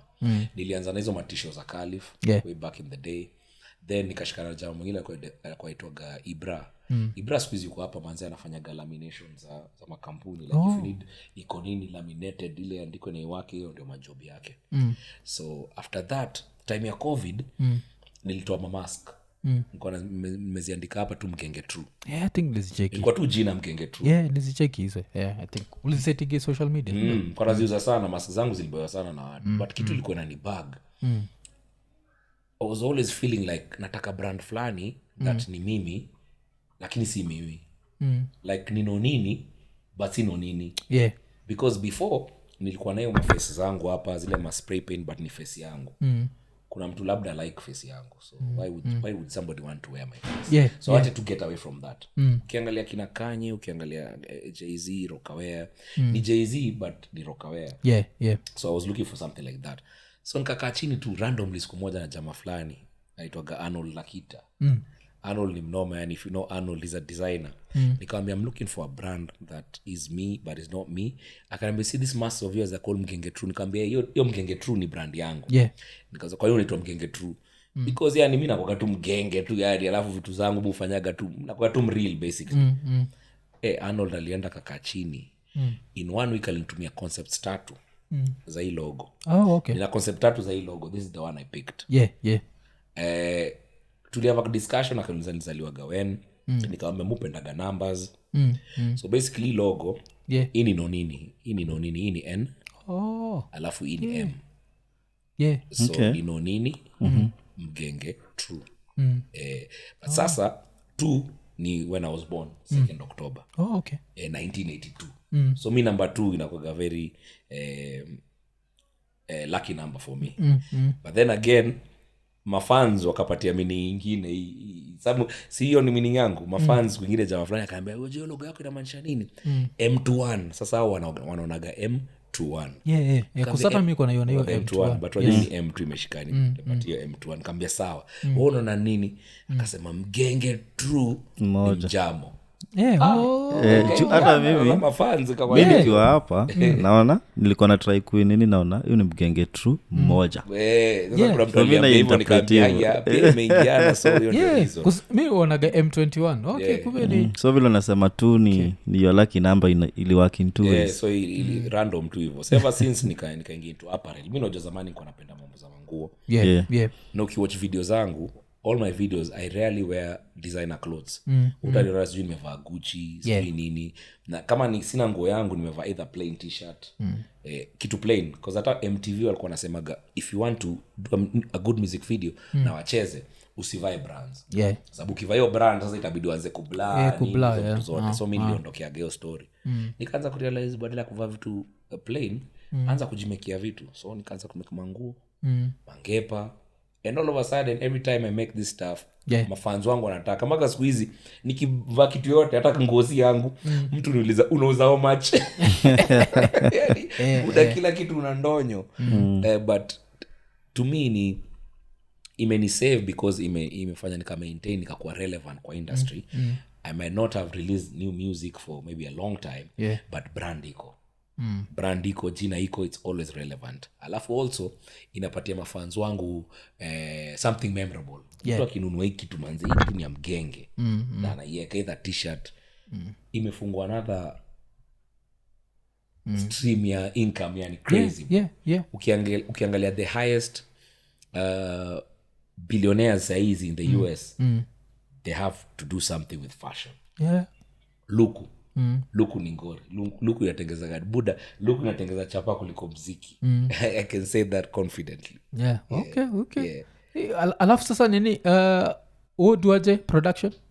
So production na wakigi in 2 ways. Kuna mbogi yangu iko hapa Kenya, vile nilitoka Kenya waliambia manze Nonzo usituachilie jo. Sababu kuna majob niko nafanya hapa. So nikamwambia sitaachilia. So hata nikiwa majuu, most of the clothes, hizi nguo, hoodies, whatever, hizo produce hapa Kenya. Okay. And funny enough, quality yetu top. Hoodies zetu sikifika majuu manze, brand ni heaviness, quality top. Hata t-shirts huku neck azikunjiki ukishafua top. So hao mwapatio majob na mu deliver merchandise every week. Stay back and forth through Kenya Airways. Okay. Ngepa mumekiaga chinku. Ngepa atengeza chinku because chinku you can customize anything you want. So kama ngepa ni red, naweza waambia brim natakaje. Niko na zingine ni cotton, alafu ni leather brim. Hizo leather brim kupata ni impossible, but chinku ukiwaambia au shona from scratch. Unaambia nataka leather brim, sawa, wanachukua hizo mabrim wanashona from scratch. Si ati wanakoga na mangepa wamezieka for you. Whatever you want they'll do for you. And ni cheaper. Okay. So watakumekia quality volumes at a cheap price, but then cause unatengeza mob, that's how they make their money. Alafu quality ni superior man. Wale najua chekagi. Hata hizi sliders chinku wanaweza kutengezea low quality, wanaweza kutengezea grade 1 grade 2 na 3 kama unataka kitu grade 3 ni cheap. Grade 3 anaweza tengeza niuze hiki kiatu hata so mbili. Lakini mimi naenda grade 1 because nataka quality. Grade 1 is a little bit expensive. But nataka kitu mtu anaishi nayo. That's why kiatu ni 10 Gs. But naweza tengeza so mbili nikitaka. Tachoma. Okay. Cause nini kuna time nilikuwa naangalia hiyo story ya Chinku for merchandise iko nini, alafu nikaogopa ja volume cause yao taka volume kubwa sana. Minimum wanaweza kuambia 1000 pieces. But 1000 pieces lakini mtu anakutengezea na kitu kama $2, $4 ama $5. So lazima ingie kwa mfuko. But eventually those things you bought at a very cheap price. Ukimaliza kuziuza uko kwa mfuko. Mbaya. That's a way to think about it. Alibaba.com. Initially lazima hiyo initial investment itabidi uwekelee. But hiyo ukishaekelea na umalize kuuza hizo products, hiyo product itajibuy. Alafu utakuwa constant profit. But initially lazima utaekelea. Alafu izikiwa 1000 pieces ni kwa different colors. Si lazima zote zikue. But sasa that's the trick now. Uwezi fanya assorted. Kama sasa ikiatu nilihave kutengeza 1000 black, 1000 white, 1000 grey, awafadhaki assorted because ni machine ina run. So machine kieka lazima irun black. Wezi mix. So kutaka color ingine. So kama sahi this sliders niko na 3 colors, niko na black, grey na cream. Tosha, siwezi fanya color. Hata size. Hii ni size 44. Nikitaka size ingine hiyo ni a different run. Different. Hawezi mix masize ati tutakuwekea 10 sijui 14 sijui kama number 6 okay, so lazima ukiinvest lazima uinvest kwanza initial risk. Hiyo initial lazima umeekelea pake fiti. Unajipata na whole new industry na ukujua kama ni 1000 piece of this, 1000 piece of this size. Sasa warehousing challenge. Warehousing unaduaje? Kijani ama sio unaduaje? Because ni extra expense. Niko na storage huko Mwalimu Seti. Storage huko ni cheap. Storage huko ni una higher storage hata kitu inaweza kaa 5 years. Unalipaga tu per month. Okay. Shipping ni quick buda. Wakuambia wana ship hizi vitu within 48 hours na ndege. Trust me, within 48 hours unapata. It's a little bit expensive lakini utaipata kwa keja. Inaletwa mpaka kwa keja ipeleke kwa warehouse. Na place ka states azikifika kwa border hakuna taxation? No, hiyo yote wagesha kwa handle. By the time ufanye order na shipping kutoka China, washa calculate mpaka tax.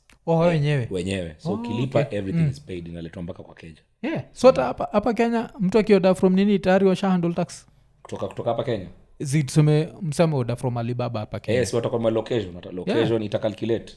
Okay. Alafu watakuuliza unataka kufanya na sisi because itakupatia rate yao ama uko na agent. You have an agent in China atakusaidia na clearing. Kama ni yao of course itakuwa a little bit expensive because hao hataki ma shortcut.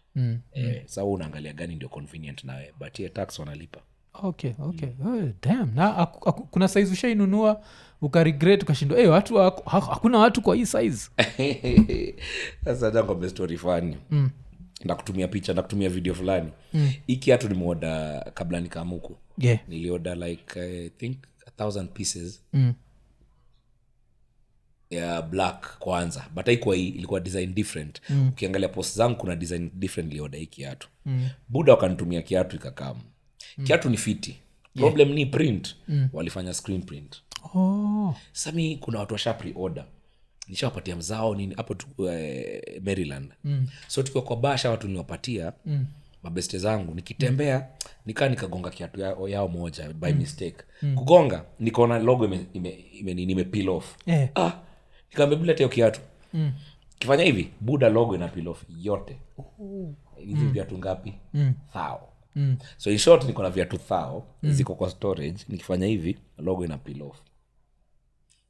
Uzuri ya Chinku they're professional. Niliwaletea noma na mimi printia. Ukienda kwanza Alibaba upatiane a bad review.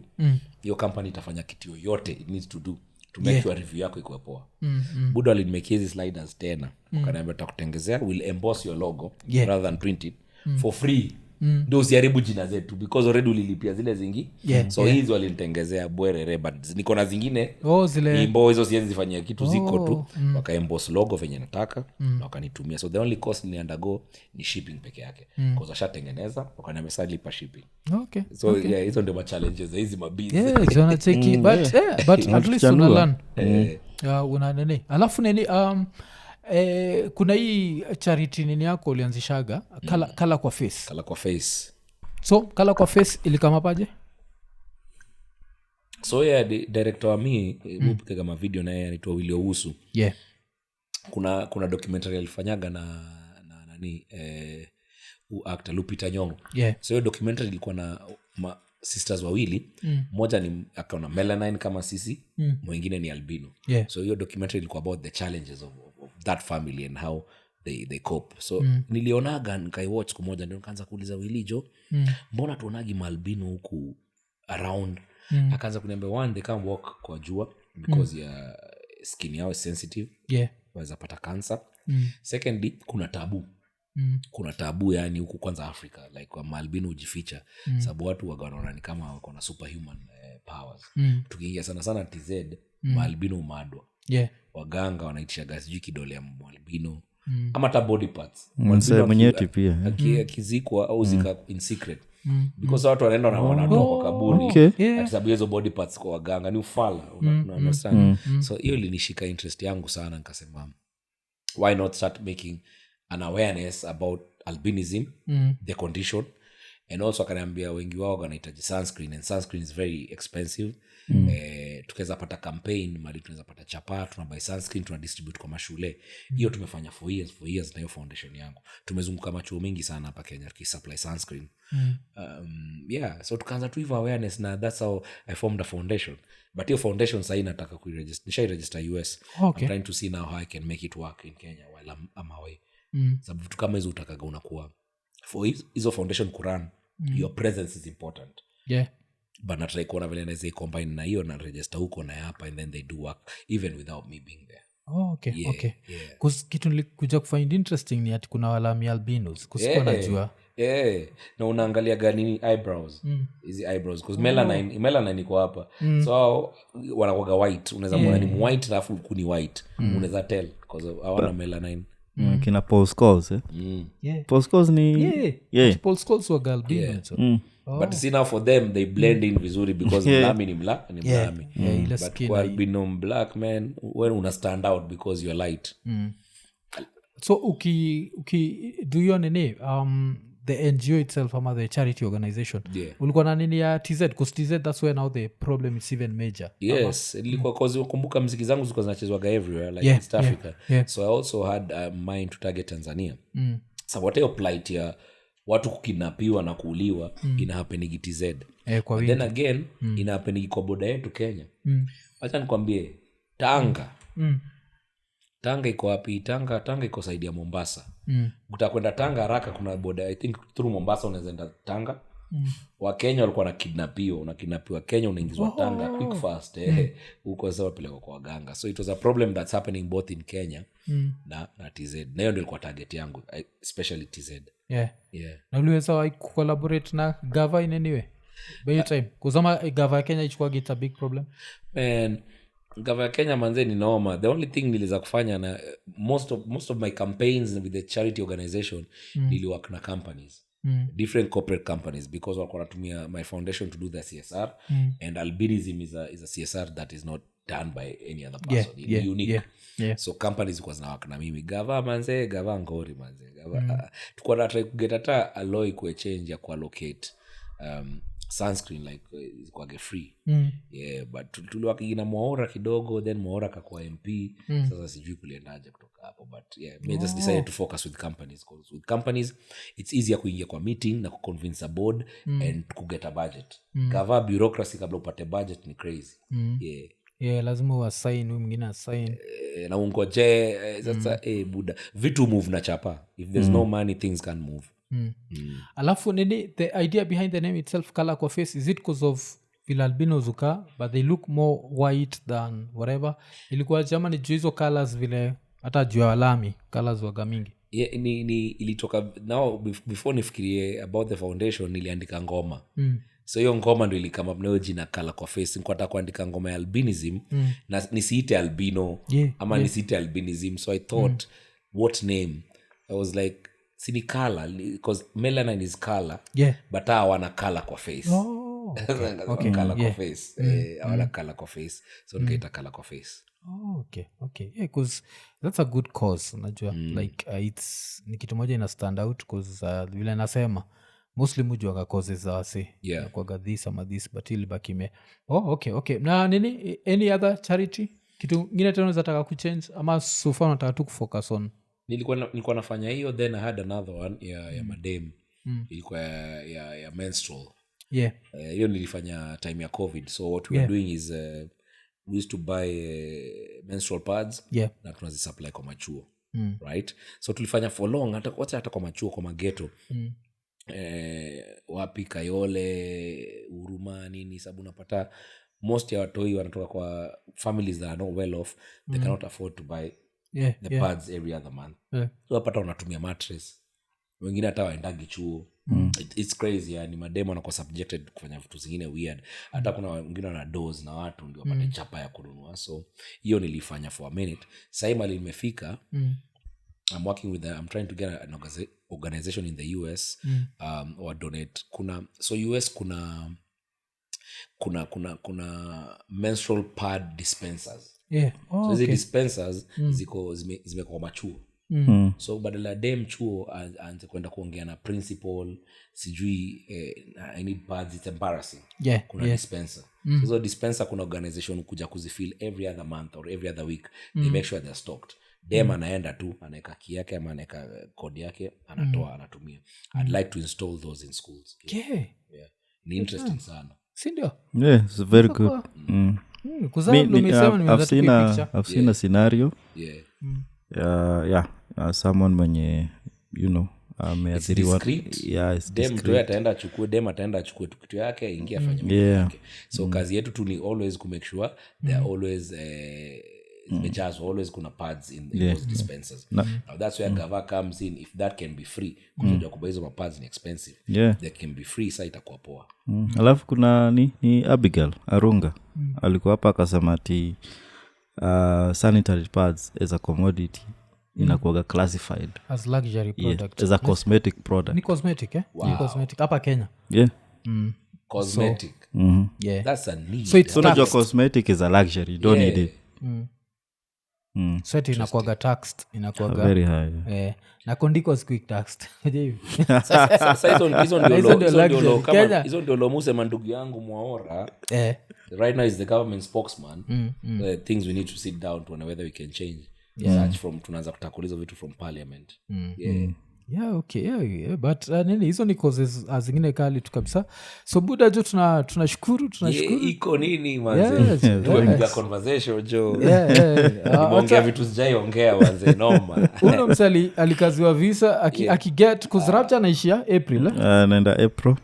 Okay. So Rapture naishia akiget tunataka sasa tu try tena get yake but mimi nafikiri nataka states this year. Kabisa karibu manze hiyo mtaipata. Nitakutafuta. Alafu bonga na nini Roma, ambia Roma jo namtafuta. Katoliki sawa atakushikanisha naye. Naweza taka sana understand politics za TZ. Because I think nilicheki Nikimbishi alikuwa na kina DJ Zack alikuwa na bonga vile how come Kenya amini. Yaani umeandika hii story na uko free tu unatembea tu. I understand. Uko ni noma. Man, hiyo ni blanda manze. Hiyo ni kushikiza mali. Freedom of expression hakuna huko. Even with the new president? Hakuna. Hata mama ni ngori. Mama ni ngori kwa sababu kuna vitu ndiza sema juu yake but don't push it. Like kuna ile lazima unajua Kenya hakuna limits. Kenya kama time kusui misuse. Kuna ile picture moja ya first lady uliona iko na go round. Yuko like now we are misusing it. It's too much. It's too much. Ile kuna ile level. But apart from that hapo unaweza bonga shit yote unataka kubonga which inasaidiaga tu sana kushikanisha naye manze. Kazi fiti mnapiga jamani. Sisi ndio utu entertain tukio huko. Acha nikwambie watu uko boeka so sana si uendaga kwa house party. Tunatulia it's either tunasikiza muziki na mutaka watu wacheze muziki ya Kenya. So muziki huko promotiwa by hizo house party. So squeeze is different. Hizi zile masidi zetu zilikuwa zinapatiano.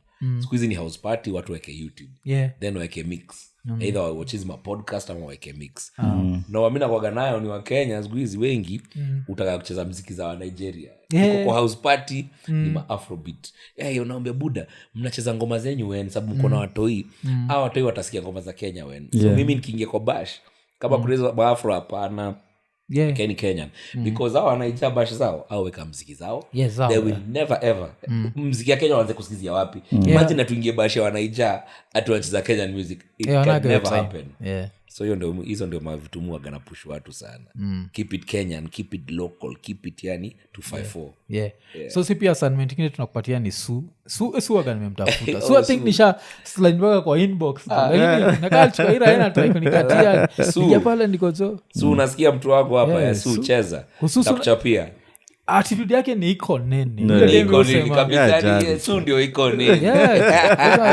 kali azalingine alafu kwanza kuna story moja ile sikuuliza tukimalizia wachikivile unasema mtu yako anaenda chuo na iko na best ule ana identify us so at what point hakuwagi worried that vitu hizi zinaweza mconfuse kusoja mtu hii pia iko easily malleable like anaweza fikiria this na see this the most important thing ni unaongelesha huo mtu hii so basically unakuwa tu unakuwa na intentional parent mtu hii usipomwongelesha atareziwa huko nje so it's easier for him kukuja na kwa influenced so na hizo story mupiga naye ananipigia story ni easier sana mimi kwanza kuongea naye na kuminfluence mimi nikiwa spigagi story mtu anatoka gachua hata umuongeleshagi utake time ya understand mtu hii day yake ilikuwaje on his own level unajua sasa wewe unaweza ongea ukifikiria mtu hii muulize tu on his own level shule ile ilikuwaje mlifanya nini mlisoma nini sawa nini akifala ilifanyika muulize hizo mavitu usifikirie tu kumwambia lessons today we learned sawa over and above that nini akifala ilifanyika mabeste zako wanasemaje anza kuuliza hizo mavitu understand communication yake na peers wake then it's easier for you to have an influence or see what is influencing him or her okay so alafu Kenya unataka connection yake na Kenya iko nini huku ndamleta jo sasa huku nataka ilikuwa ni kamnae but yuko chuo so ndamleta I think summertime nataka kumleta kwa ana interact na grandmother yake maanti zake but man hakuna kisu anajua but anaongea fani cause alitoka huko akiwa mtu alitoka huko akiwa 4 years so Kiswahili alikuwa anaongea but ilienda because hizi ni Kilami anaongea kwa alizaliwa huko mama jo alizaliwa huko mimi kuna assume mtu alizaliwa kwanza anaanza kumcheki nimekuwa nikimcheki tu akiwa picha zake za majuu so nilikuwa na assume akiwa mdogo nilikuwa naenda ile basketball nilikuwa nachezaga pale Imara nilikuwa naendaga naye akiwa kadpienga akidribble okay so mother ndiye relocate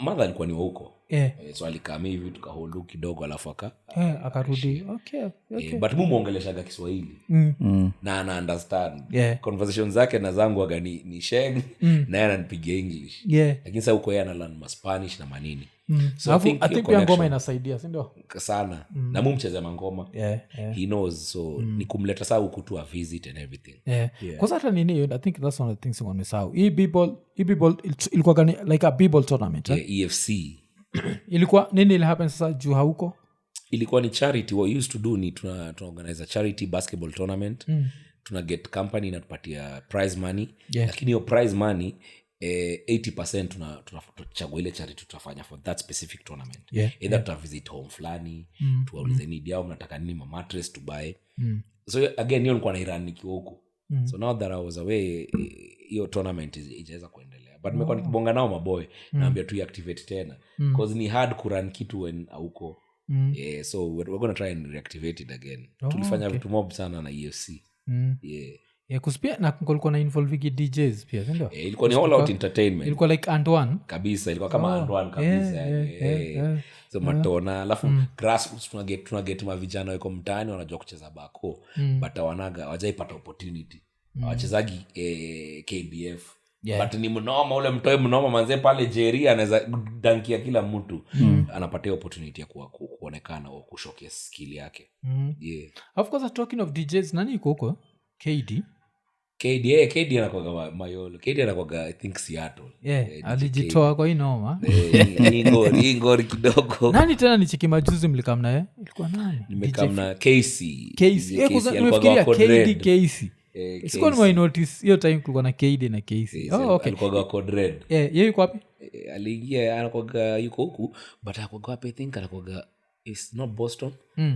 But yeye anakuwa ni military yule jamaa. Sasa yeye alipiga geo military kitambo vile tukienda geo ma 2005 aliingia geo time na cassette squeeze so alienda tour alienda zile tour za sijui Afghanistan nini kabisa na shamaliza squeeze ni daktari ule ni daktari sasa noma. Also alienda huko akakuwa so your military once you join they train in whatever profession you want unafundishwa vizuri. Sasa hii ni daktari ngori ule. Cause tulikuwa na boy fulani hapa anaitwa David Etale unamjua? Itale UK. Hiyo unajua mpaka nini kuna I think one of the episodes tunaita never join the military. Cause alikuwa anasema zile vitu walionaga hizi taka at you'll never the same. So nani iko tu sawa tu ama kwenda hizo kesi uko fiti but you see again ni experience ya individual. I think endo anaweza tuambia actually ni nini aliona kwa ground.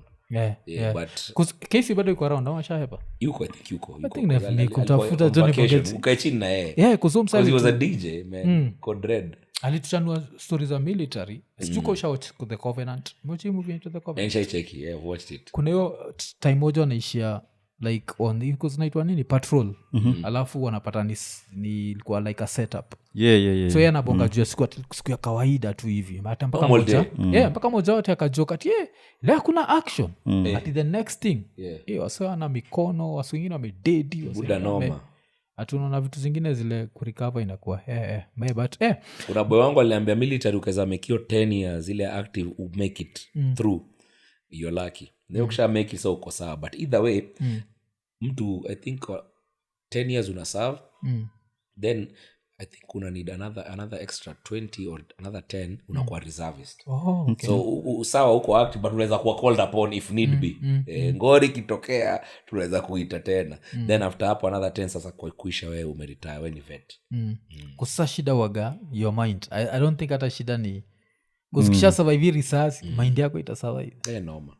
Kuna nini hizo hizo nini bado ziko kuzinanga ile time nilikuwa nimeishia states nilikuwa naona New York kulikuwa hizo wanakuambia ukitaka kuenlist takawe ni foreigner unaweza enlist mbaya hizo actively ku attract watu alafu siku hizi huko unajua huko wana attract na mapake wanakuambia what the military can do for you buda benefits za military ni top buda kama una hiyo ID manze ma airport unajua ma insurance ma benefits ni top alafu plus wa kutrain ngori ni usidedi buda sasa yetu ndio ngori usidedi na pia usione vitu zile zitafanya mind sasa yetu ndio catch 22 yani una hope tu for lucky catch 22 was PTSD inakuwa gani ngori kabisa okay so tumeshukuru imekoni 257 tumerepresent kama kawaida ushaambia wase vile wanaweza ziget si ndio yani Instagram na kwa page yangu hapo mimi nakuwa na Instagram shop all these things are there you just ingia hapo na DM para kugana mtu wa sales hapo anakusort wherever part of the world you're in you can get any of my merchandise hata ukiwa China zinaweza rudisha China tena kunarudisha kwa chingu noma wange tu ekonene so imekuwa ni 257 tukisema like subscribe hit the notification button tell a friend to tell a friend tukimalizia 257 tukisema ekonene